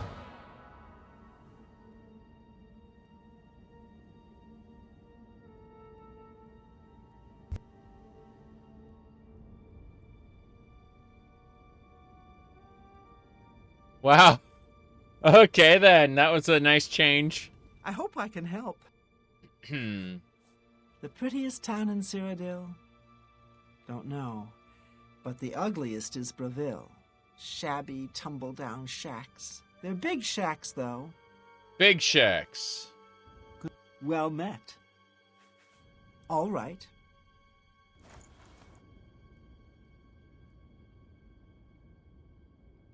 Breville. It's ugly. I'm waiting for her inventory to open. There we go. Now we have to see about putting away a few things so we don't get over-encumbered in our next battle. No idea. We're gonna sell most of this Dremora junk. Okay. Same deal here. Arms and armor. I think that's about it. Few Dremora items, nothing we have to worry about too much. Yep. We should be good now. Isekai in Oblivion. I was just talking about the the American Isekai, which is obviously, we talked about Alice in Wonderland through the Looking Glass, but ignore that for a moment. It's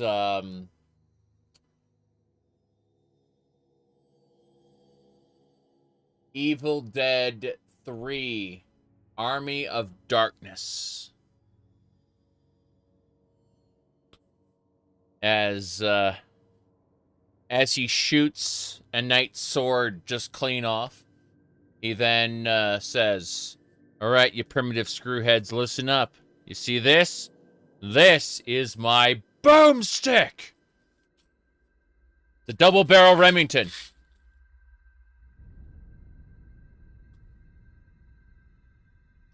All right. Let's get going. Shop smart. Shop S-smart. You got that?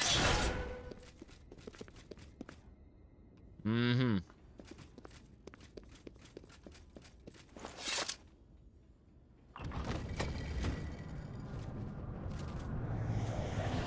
We go to fight.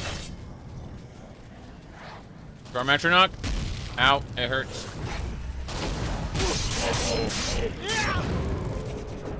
He went to bits. Oh, jeez. Was Remora after me still? And paralyzed. I may die. Shut up. Drink it.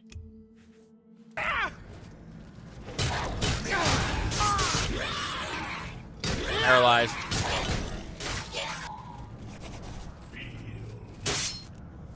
Fail, he said. That's everybody. That's the last guy.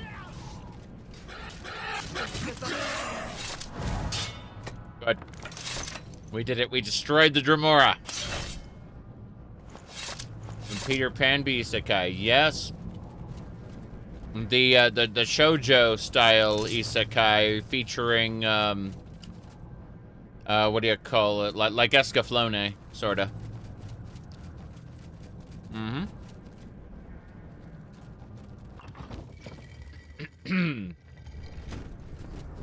Escaflowne is spectacular, by the way. Here we go. Wow. Goodbye, Clan Fear. A second Clan Fear. Who would have thought such a thing could be? Defeated as well. Gamp? Gamp! Another one.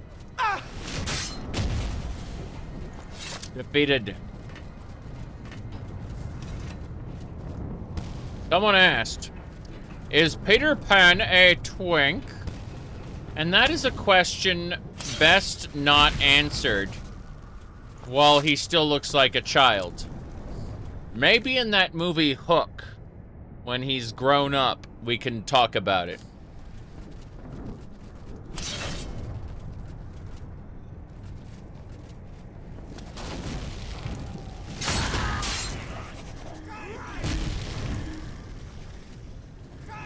Robin Williams isn't a twink. Yes, exactly.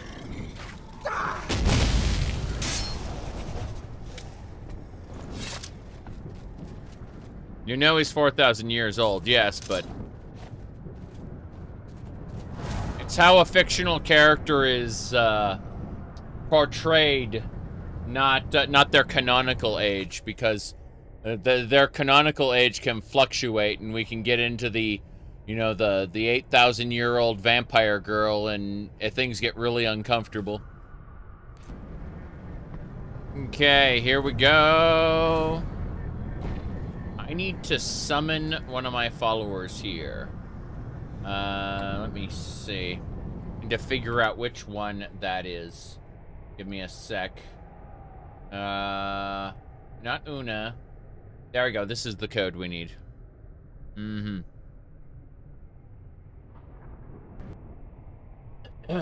FF00083A. Move to player. Whoops. Yeah. Mm-hmm. She's not dead. Don't worry about it.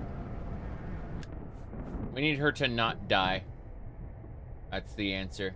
So you can see everything is fine. She is technically in my group. It's just she wasn't going to get ported out of the gate. Wait a moment. She will wake up, you see? Everything's fine. We can go now. Unless she's here, she doesn't get ported out of the gate. She gets stuck in Oblivion, and we were just fixing her.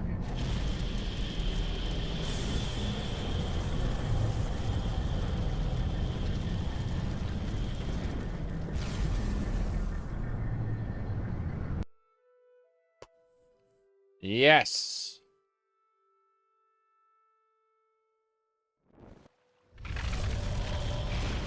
We did it. How do you do? How do we do? We do well, thank you.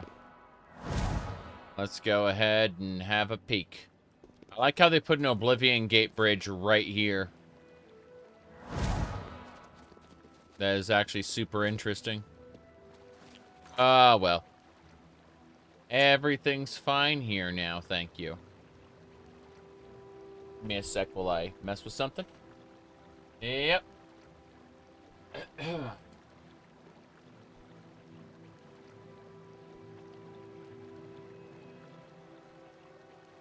It would suck to become a vampire where you're still a child. Never grow up. True.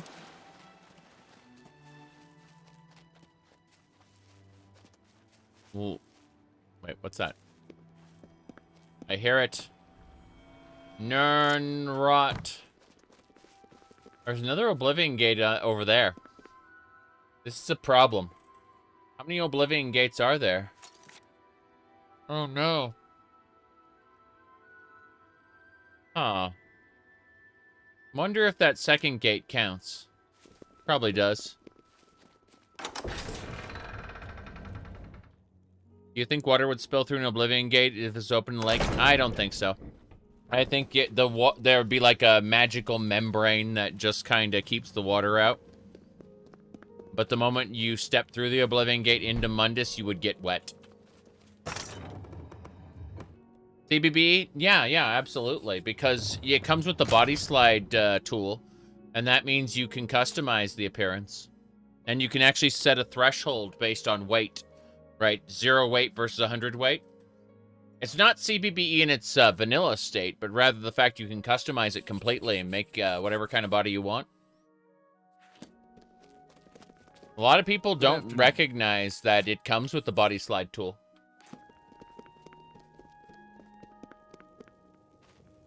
A pleasure to speak with you. How's it going? Leyawiin stands alone. I say. Be seeing. What do you want? Leyawiin stands alone. I say. How are you faring in your campaign against the remnants of the Black Bow Bandits, Sir Knight? That's me. Hold on a second. That's me. Day, Sir Knight. Sir Knight. That's right. How are you faring in your campaign against the remnants of the Black Bow Bandits, Sir Knight? That's right. A master sorcerer like Janus Hasildor inevitably outlives all his peers. It must be a lonely existence. Yeah, a master sorcerer. Definitely not a vampire. It's true. It's true. Let's go aid for Bruma. Actually, Leyawiin first. Our only hope to weather this Oblivion invasion is to defend our walls and be damned to what happens outside them. Mm-hmm. Vampire Survivors dropped? Yes.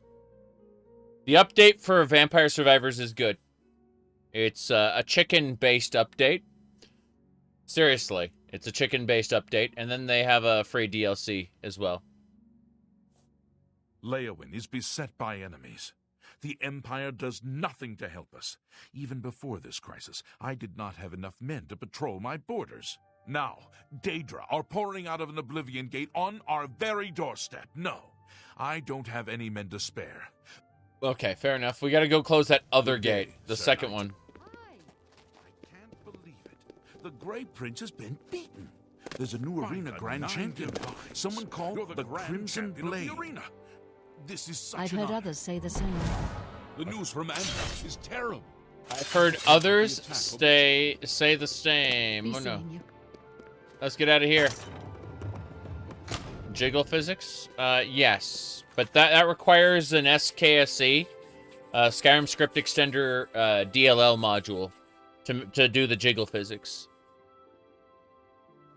I'm not opposed to it. Okay.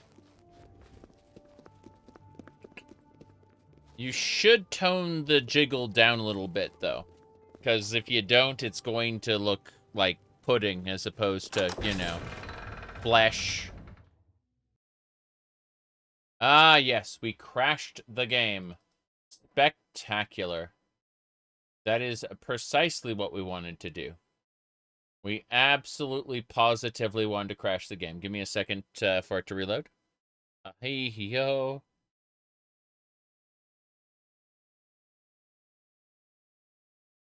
Why would you want to be a lich when you could be a vampire in the Elder Scrolls?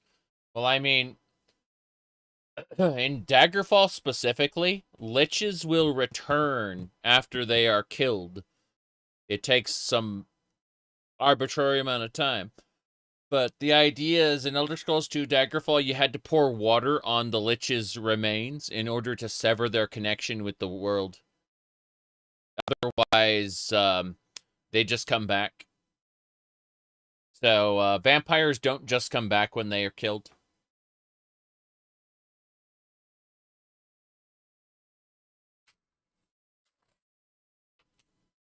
Okay.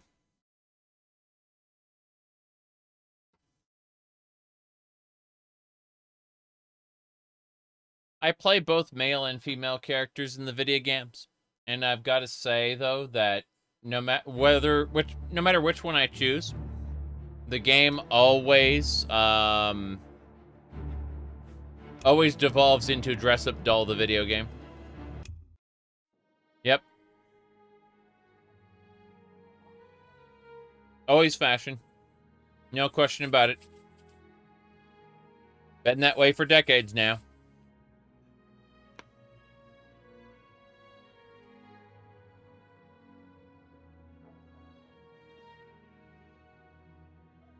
Okay. Out we go.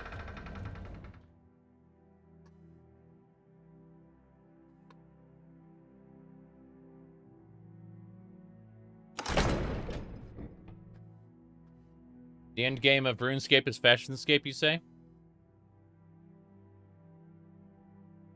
I don't know what this is. I wanted to get into the game, but the game is dead. It's a damn shame. Damn shame. I'm gonna have to reload the game fully. Give me a second. Irritating. It's gonna make a dring noise. There we go. I'm reloading the game from scratch. No big deal. Just grumble, grumble. Now then. I've never played RuneScape, so I wouldn't know. Every time I go to play Asheron's Call on stream, people are like, you ever played RuneScape? Because it's early 3D graphics in an MMO. And the answer is no. Never did. But considering how the company that runs the game has been operating, maybe I won't.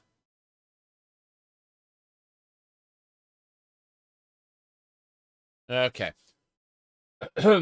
Let's have a look at some other things really quick.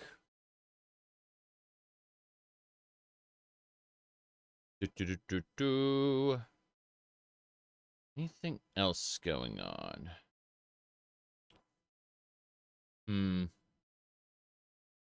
Said RuneScape hasn't been particularly worth touching in years, you say? See, I wouldn't know anything about that. People stream it, they talk about it, and that, like, never touched it. Never felt the need to. Okay, so we're reloading here, because we know talking to the Count didn't do anything. So. Wonder what lies Todd Howard will tell about Elder Scrolls 6. I'm sure it'll blow all of us away. I've been memeing for a while that it's going to be a Skyrim, a Skyrim again, where, you know, it's the Crowns versus the Forebears in a civil war to determine whether they'll return to the Empire, and then an ancient evil arises, and that ancient evil, will take the form of, will need to be, stopped by a, by one they fear, and it'll be the Sword Singer, right? And the Sword Singer will do a three-note sword song by holding a button on your controller, and that'll perform a power. I keep saying that, but the reality is I have no fucking clue, right? I'm sure they'll be there to wow us with some new innovation, right? And that's it. Is the hero theme in The Elder Scrolls overplayed? No. But we could stand to go back to the Agent of Daggerfall, where you aren't a legendary hero, and you become one toward the end, when you go to decide the fate of the Iliac Bay. Just saying. Maybe, possibly. Okay, let's get going.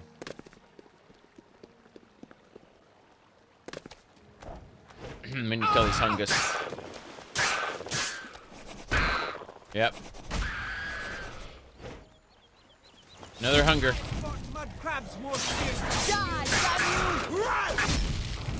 Good. Hungus shall be defeated. Their tongues shall be mine. There's some Stinkhorn. Is that? Yeah, it's Stinkhorn. Damage, health, restore, magicka. It's good stuff. What else? Let me see. I don't mind a MacGuffin device. They are not that terrible. I just think that maybe, possibly... I mean, you need the Totem of Tiber Septim in Elder Scrolls 2.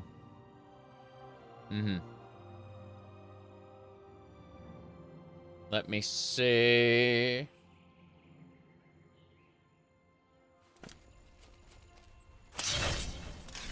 Okay, we're moving along. This is the last gate. We clear this gate, we are done. And then we will have officially gotten aid for Bruma from all the different regions. And to kill that Ice Atronach. It's a Frost Monarch, I think. That's just a Frost Atronach normal-like. Okay, fair enough. Point is, it didn't see us, and I was able to slay it. Okay. Well, this is it then. Let's go ahead and save. What makes Oblivion's UI so cozy? It feels like a callback to classic games like Baldur's Gate. Oh, so many classic games back in the day used an interface that felt like this. In any case, before we go in, we should be good. Quick save. And go. You'll probably be satisfied with another Skyrim. I probably would too. I don't think much of Skyrim as a story, but I enjoy Skyrim immensely as an open world sandbox. A looter game, you know? And I could definitely enjoy another one of those. For sure. But, yeah, let me go ahead and really quick. Gotta get through that portal.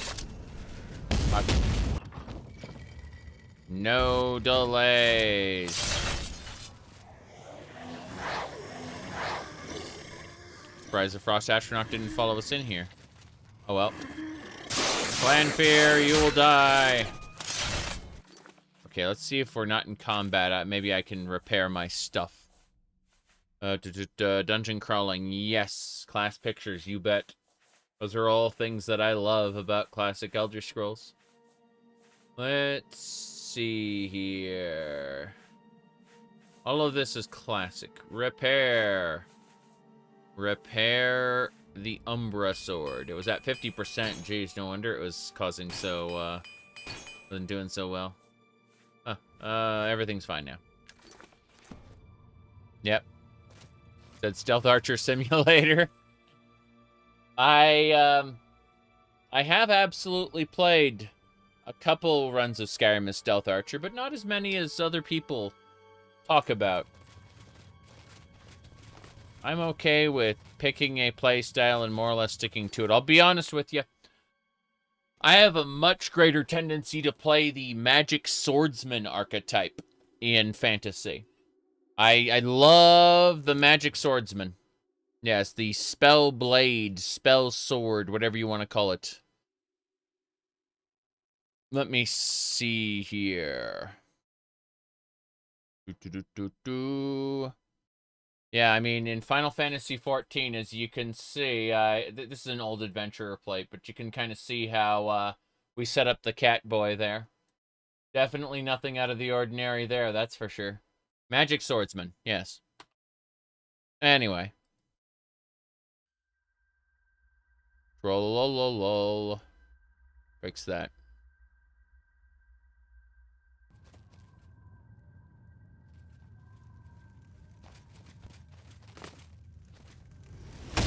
Kill it. Good. The repaired Umbra is pulling its weight again. Mm-hmm.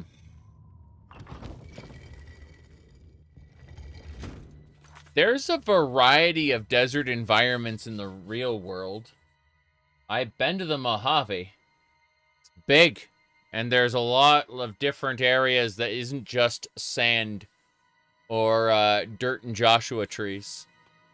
Depends entirely.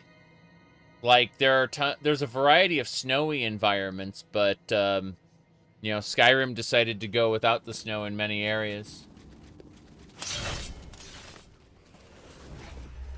Well, they want to avoid visual fatigue, I understand that. That is a real problem with game design. That's why, World of Warcraft... Northrend is supposed to be the frozen cap of the world, right? And despite that, tons of Wrath of the Lich King took place in, what do you call it? Oh, hold on. Come on, come on. Oh. Said, sorry.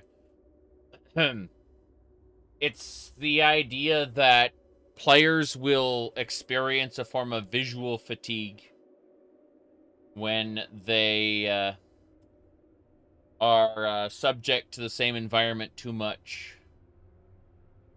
I noticed this form of visual fatigue in Warframe back when the endgame took place in the Void, and specifically Void ships. The Void ship tile set kind of burned people out in the game because they experienced the same area over and over and over and over, whereas they later shifted getting the end game stuff from the Void tile set to a new system called relic cracking, and relic cracking could be done anywhere. And so the idea is that the quote-unquote void storms that triggered the relic cracking would move around the solar system. So sometimes it would be on Venus, sometimes it would be on Mars, sometimes it would be on Jupiter. And when I say on Jupiter, I mean like on the gas stations floating above Jupiter. Point is that, yeah, that when they made that change, they greatly increased the replayability of the end game because you were no longer experiencing the same visual tile set every time you went to do some end-game content. Anyway, that idea of you kind of maxing out on a particular visual style, that is something that game developers have been aware of for quite some time, and it's why Skyrim goes through so many different visual styles. You don't just get green Cyrodiil and red Oblivion, like Oblivion, like Elder Scrolls 4, I mean. Sorry. You're reminded of the Final Fantasy XIV Endwalker relic weapons, which simply required running dailies. Yeah, well, those were more an issue of their manpower being splintered off into variant dungeons and the sanctuary, the island sanctuary. And so they kind of lost all of their manpower to do other things. Anyway, let's see. Changing seasons would help? Yes. I think so. I agree. So you feel like if you aren't using everything in your character has access to, you're doing yourself and your character a disservice. As long as you aren't doing a dedicated character roleplay. Well, that's just it. I'm absolutely positively deciding not to use stealth archery in most situations.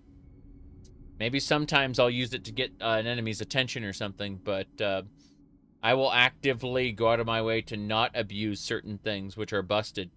And then in harder games, like, say, the Soul series or Elden Ring, I will absolutely use absolutely everything in my arsenal, you know, like in Elden Ring, I will use summons, I will use magic, I will use consumable items, use buffs. I'll use absolutely anything and everything at my disposal to try to clear an area. You weren't talking about me, my character? Well, the only frame of reference I have is, like, specifically talking about myself. It's the only way I will be able to respond to you. But by relating to you my personal experiences and opinions.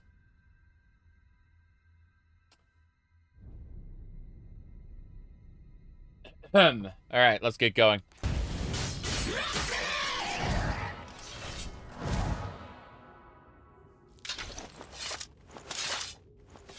Anyway, the Elder Scrolls, I feel, is too easy. And at the same time, I'm not sure I'd want to make it much harder. So it's a very... I experience it as a lazy form of game, which allows me to split my attention between the YouTube chat, the Twitch chat, Discord, and a social media on the other monitor.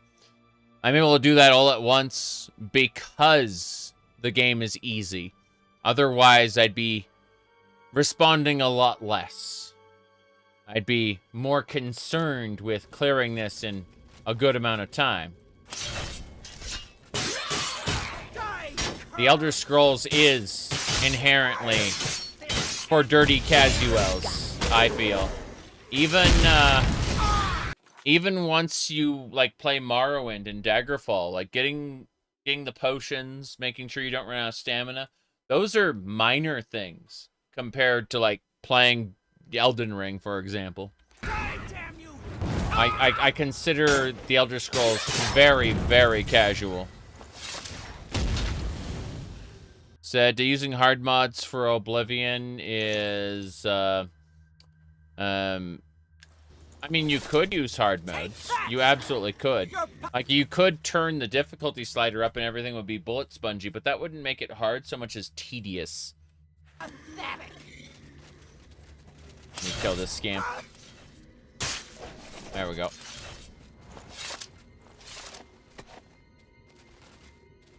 Yep. Recent Elder Scrolls casual or all Elder Scrolls? Compared to other games, Elder Scrolls 2 Daggerfall, the game people complain is being hard, is actually quite easy. Morrowind, it simply requires you to remember something very, very particular, and that is your green bar. That's it. Yep. My goodness. Rule 34, you say? Uh-oh. Is it social? No, probably not. Making enemies tanks is a lazy way of adding to difficulty. Correct. Absolutely correct. Alright. I've seen the kind of comments they put on those pictures, Midnight Owl. I wouldn't call it social. So I think you might be onto something despite the fact you're kidding.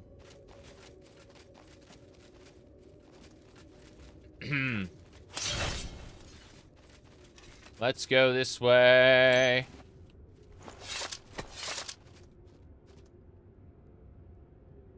You think people complain about Daggerfall being more clunky?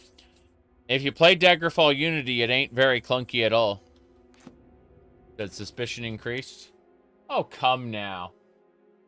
I mean, you act like I haven't given you everything you need to know from the get-go. I mean, holy crap.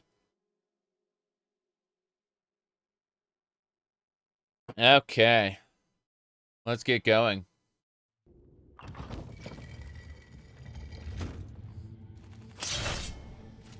Here we go.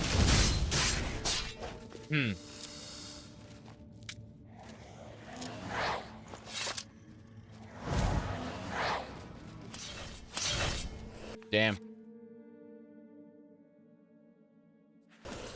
Kill it. That's the best you got. Sorry.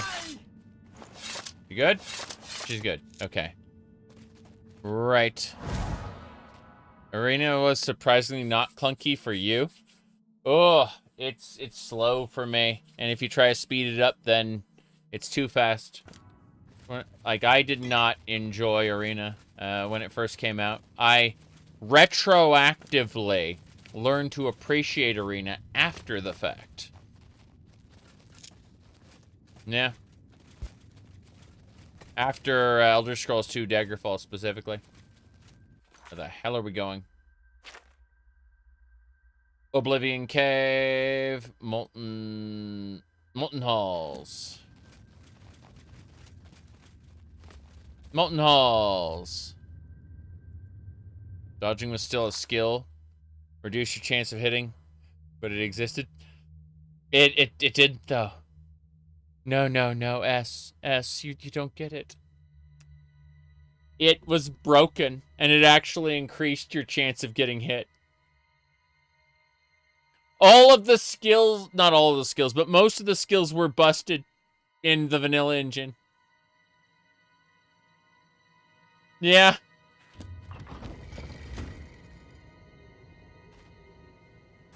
I love Daggerfall, but I would not go back and play that game without the Unity engine right now. Even if, like, the closest thing you can get to running it well without encountering all those gigantic bugs is by, No, I'm wrong. It didn't increase your chance to get hit, it decreased your chance to hit. What it did was, it applied the dodge chance that was supposed to be applying to you, and it applied it to all the monsters in the game. That's what it did. It came back to me, yes. The UESP version, yes. UESP has, what do you call it?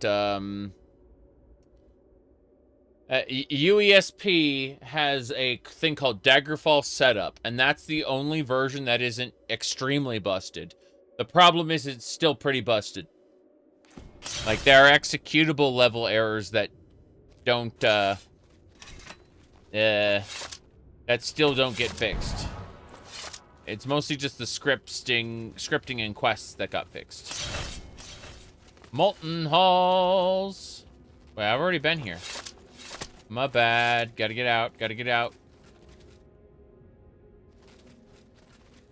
Exits this way? I do not know. That is the hate tunnels. Everyone loves the hate tunnels.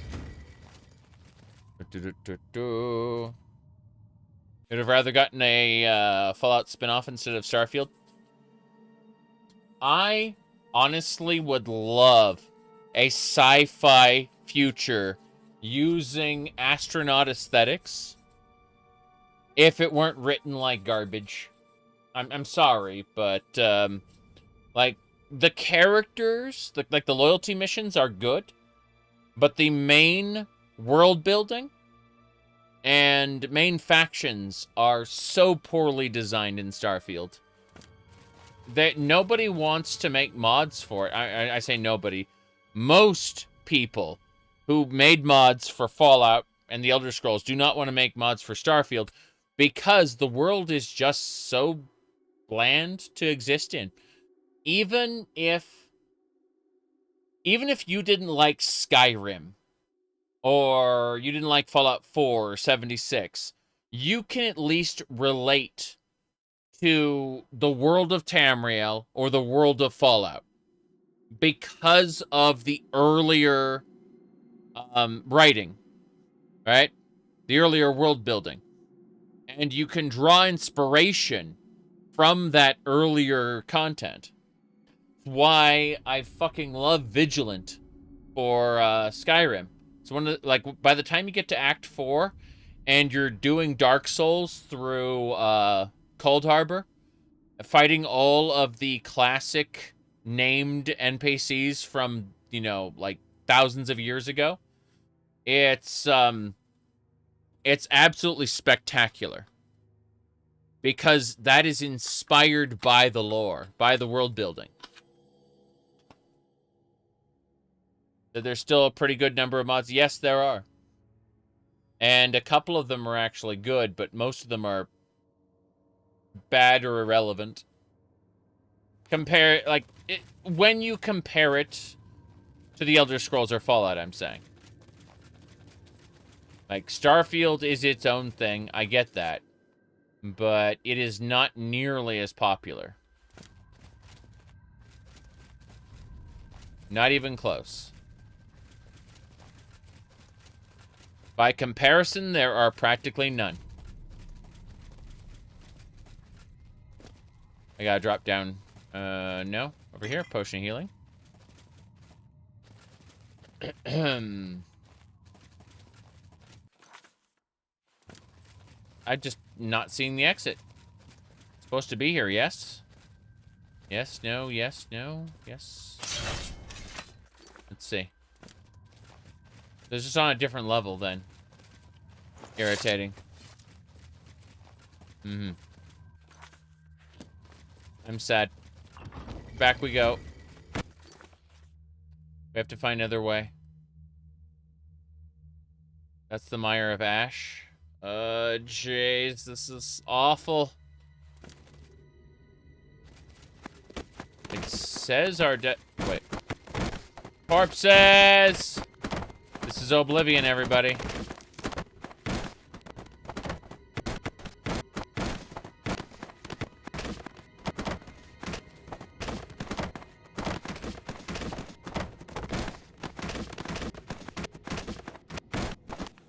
So, I'm gonna be honest with you. Oblivion would be far, far less beloved if it didn't do shit like this.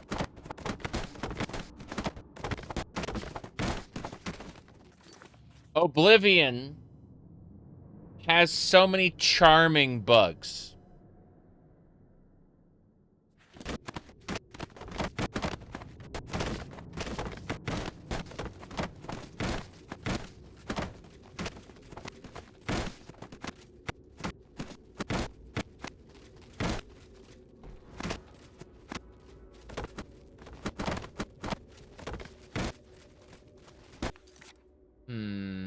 This way.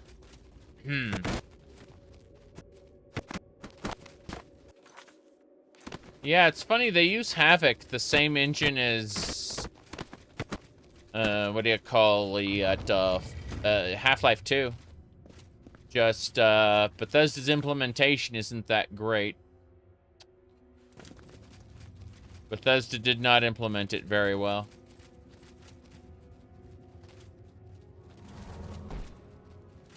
Lore accurate Oblivion? Yes. Let's get out of here. Oblivion Cave. Crash. How did I know? How did I know it would crash? What a shame, what a shame. We're relaunching the game now. I believe.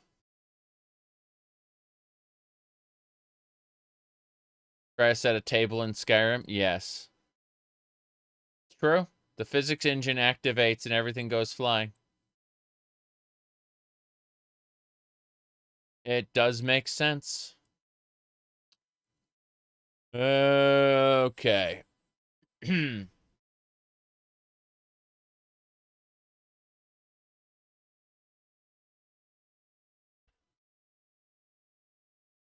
launching. taking a moment.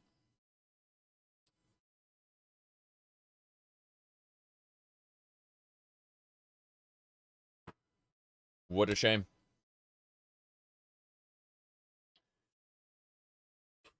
It's opening. I see the title screen.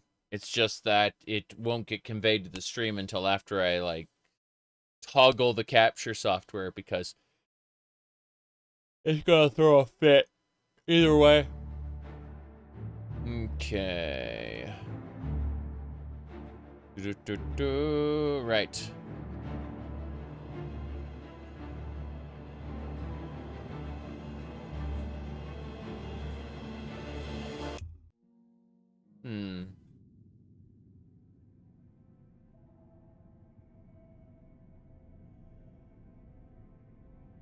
Still waiting.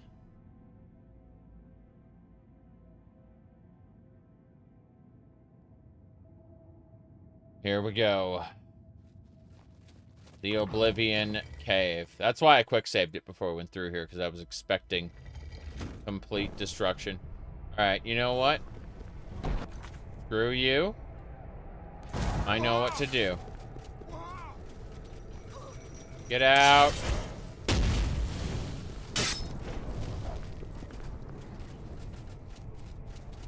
Don't care about any of that. I'm going to the portal now.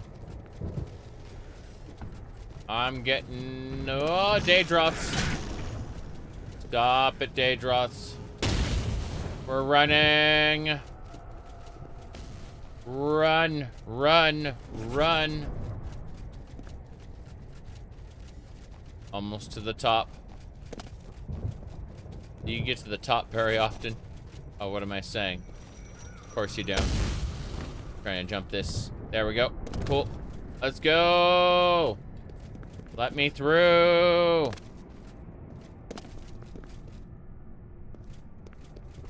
Yeah, it just crashes every 2 hours, basically. And in Oblivion Gate, every 45 minutes. We did it. We got past the gate into the fortress. The tower portal. Whoa! Excuse me. What is she doing up there? It's a Daedric Lord. That's a Daedric Lord. She flew up into the sky. We need 1 Shadat poison and 2 burden. Got him. The Daedric Lord will arise again. Bye. That's right. You will rise again. And that's how you kill a Daedra Lord. I'll be taking your Daedra Lord gauntlets. Thank you very much. Goodbye, everything else. What were we equipped? We were equipping Umbril gauntlets, weren't we? Let's double check.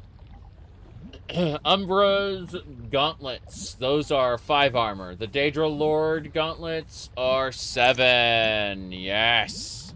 We're getting there. We're slowly equipping Daedra Lord stuff.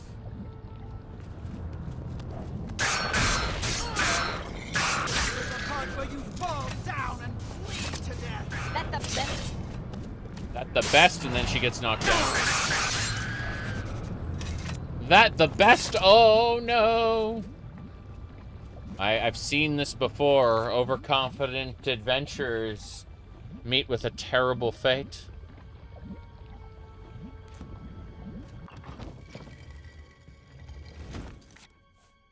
Called Bad End. I see, I see. Where are we going? We need repair hammer for my Umbra sword. Everything else doesn't need to be repaired right now. But we are missing somebody. Going out, going back in. Still missing somebody. Oh no!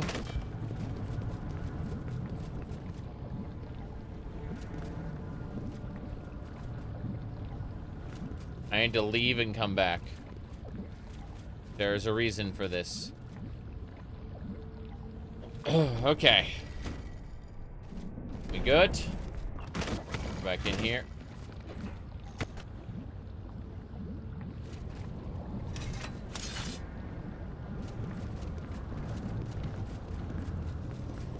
Horrifying. Okay. We need to get Una Fernsky. We need her in here. So I'm gonna save the game first before we do anything, just in case it crashes horribly. Making a separate save from the other stuff. But, yeah, one of these will do. And then... So, just double checking. Yeah, it's Una Fernsky who we're looking for, so... That's Ulandra Shady Shay. Una Fernsky, right there. That's the code to rescue her from her imprisonment. So, Prid, FF00BF8B. Move to player. And thus, she lives again. See, once she sinks into the lava, she just gets stuck there forever, or she falls into, like, a pit and just sits there forever. It sucks, and, you know, that's just how we fix it. In Skyrim, we have a spell to teleport all our companions to us, but Skyrim was built for followers, whereas this just kind of modded them in.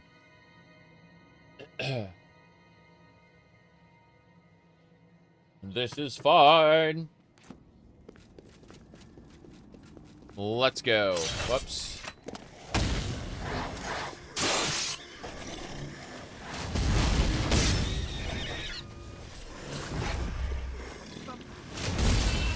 Damn.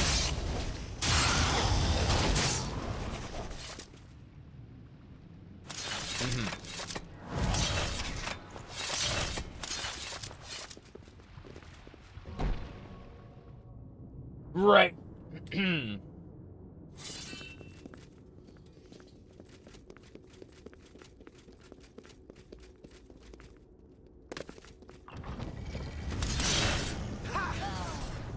Running away. They will fight over there. I will kill these Daedroths. I believe. 2 Daedroths down, 1 to go. A Daedroth and a Scamp, actually. Scamp is arguably stronger, but we're gonna ignore them. No, we're not. Power attack. Daedroth? What's a Daedroth doing here? Come on over. Come on, let's say hello. That's right. Power attack to the throat. Whoop. Have a good night.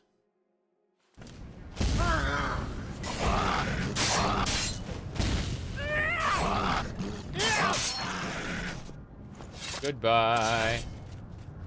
We must keep going. We must not stop.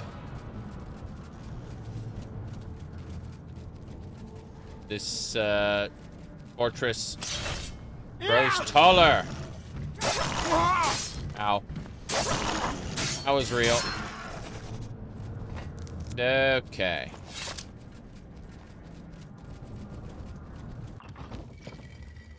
Let's do it.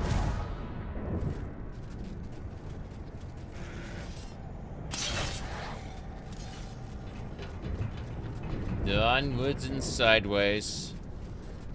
Attack.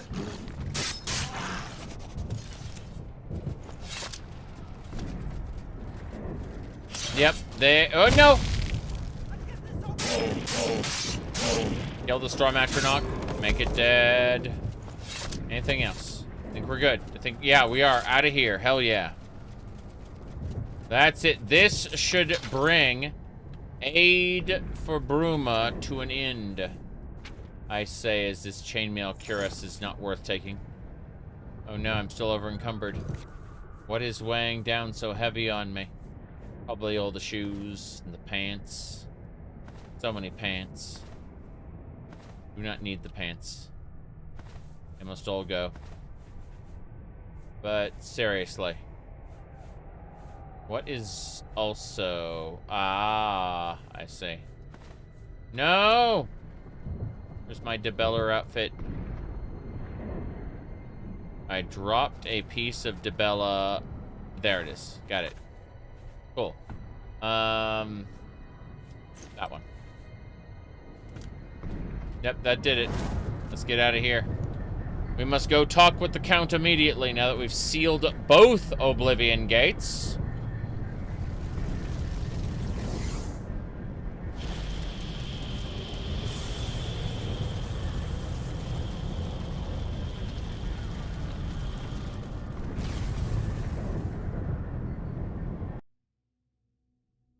Excellent. We can finally, after so many parts, put Aid for Bruma to bed. Yep. There we go. I have closed the Oblivion Gate. The city is no longer threatened. I should go talk to an NPC.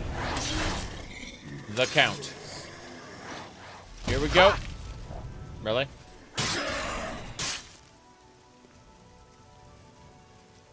Fair enough. I took the Daedra heart. I will now grab all the stuff. Thank you for the heal. Look at that anger in their eyes. Hello. Well met. She's so happy now. Take Cheydinhal, for example. Pretty little town. But the Count's a dark elf, and it's crawling with orc thugs and gangsters. Damn, gangstas. What's your favorite DLC house in Oblivion?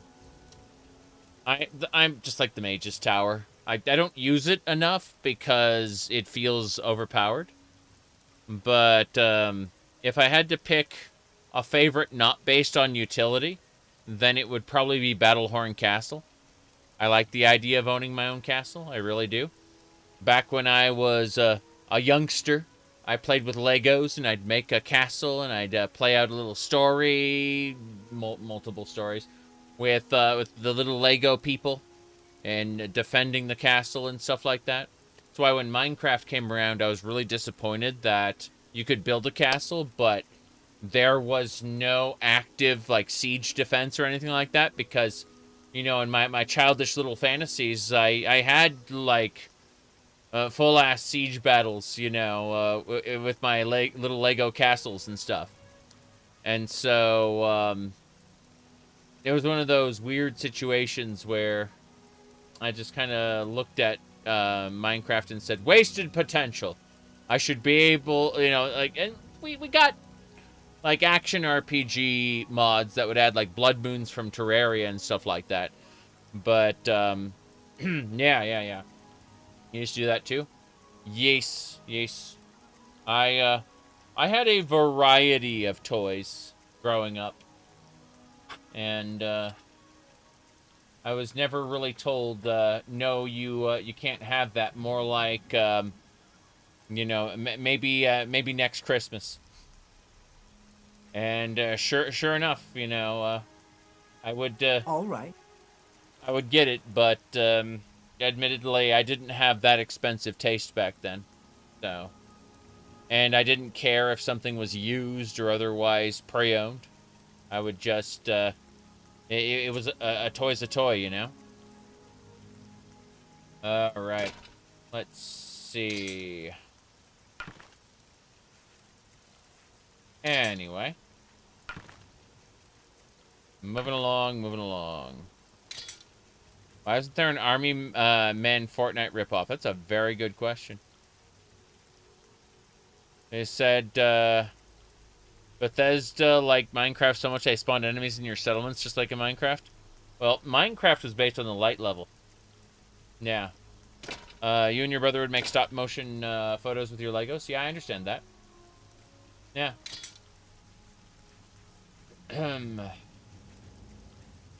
Warhammer of Transmogrify. It just absorbs magicka from the enemies. It's funny. Kind of terrible, actually.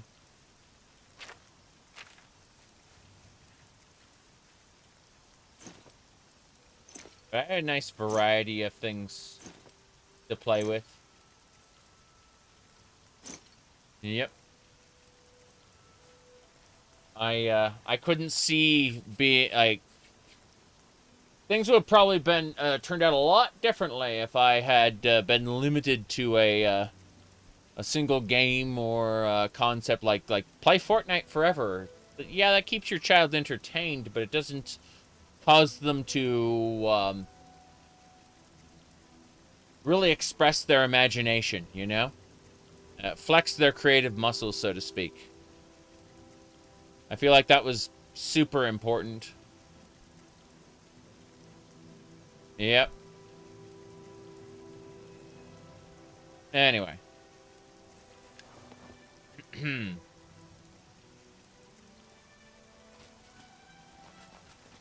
We must go to the city. Varieties, spice of life. Yes. Hello there. You've got some nimble fingers. What have you been getting into? You've got some nimble fingers. All right.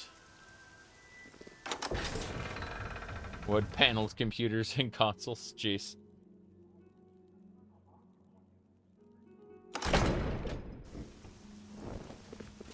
All right, let's go.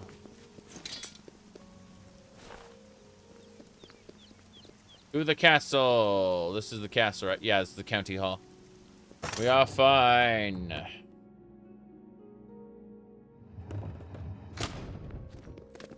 Let's hear it. Hello there. If it isn't the toast of Leyawiin, how can I help you? Leyawiin is in a state of transition. It has long been a respected county, making moderate cultural and economic contributions to the Empire. However, Leyawiin must move toward the mainstream of imperial culture, both in trade and in political affairs. And yet it shows no evidence of any of that, which is sad. Very sad. Goodbye. They pay lip service to the idea of Calovia and Nibene a lot, but I don't see it expressed in the game, unfortunately, which kind of makes me sad. Duty call. Duty call. I understand Benashti has some problems with the skooma. That can't be good for her fighters. I see. Problems with the skooma, Goodbye. everybody. How are you faring in your...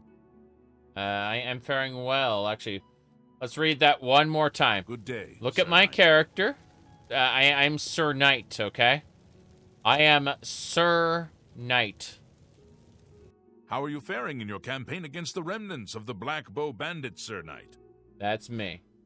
Tell me about Leyawiin. You don't tell me about Leyawiin. A master sorcerer like Janus Hasildor inevitably outlives all his peers. It must be a lonely existence. A master sorcerer. Alright, aid for Bruma. Well, with the Oblivion Gate near Leyawiin closed, I suppose the immediate threat is lessened. I will do as you ask. Let no one say Leyawiin did not do its part to uphold the Empire. There we go. Good day, Sir Knight. Sir Knight. Okay. As I was saying, let me go ahead and hit that. We should have support from all the areas now. If we go over here, yes. That old one is allies for Bruma. We're done. Like, we finished allies for Bruma. Yeah, how many soldiers do you send to defend a city? Just 2. We have to believe, otherwise none of this makes any fucking sense. We have to believe that the Elder Scrolls, that modern Elder Scrolls games are a form of abstraction, right? Where, you know, the 12 NPCs you see in Whiterun actually account for the trade capital of the province, right? You know, that the Imperial Legion is more than just 24 soldiers. Otherwise, none of this works.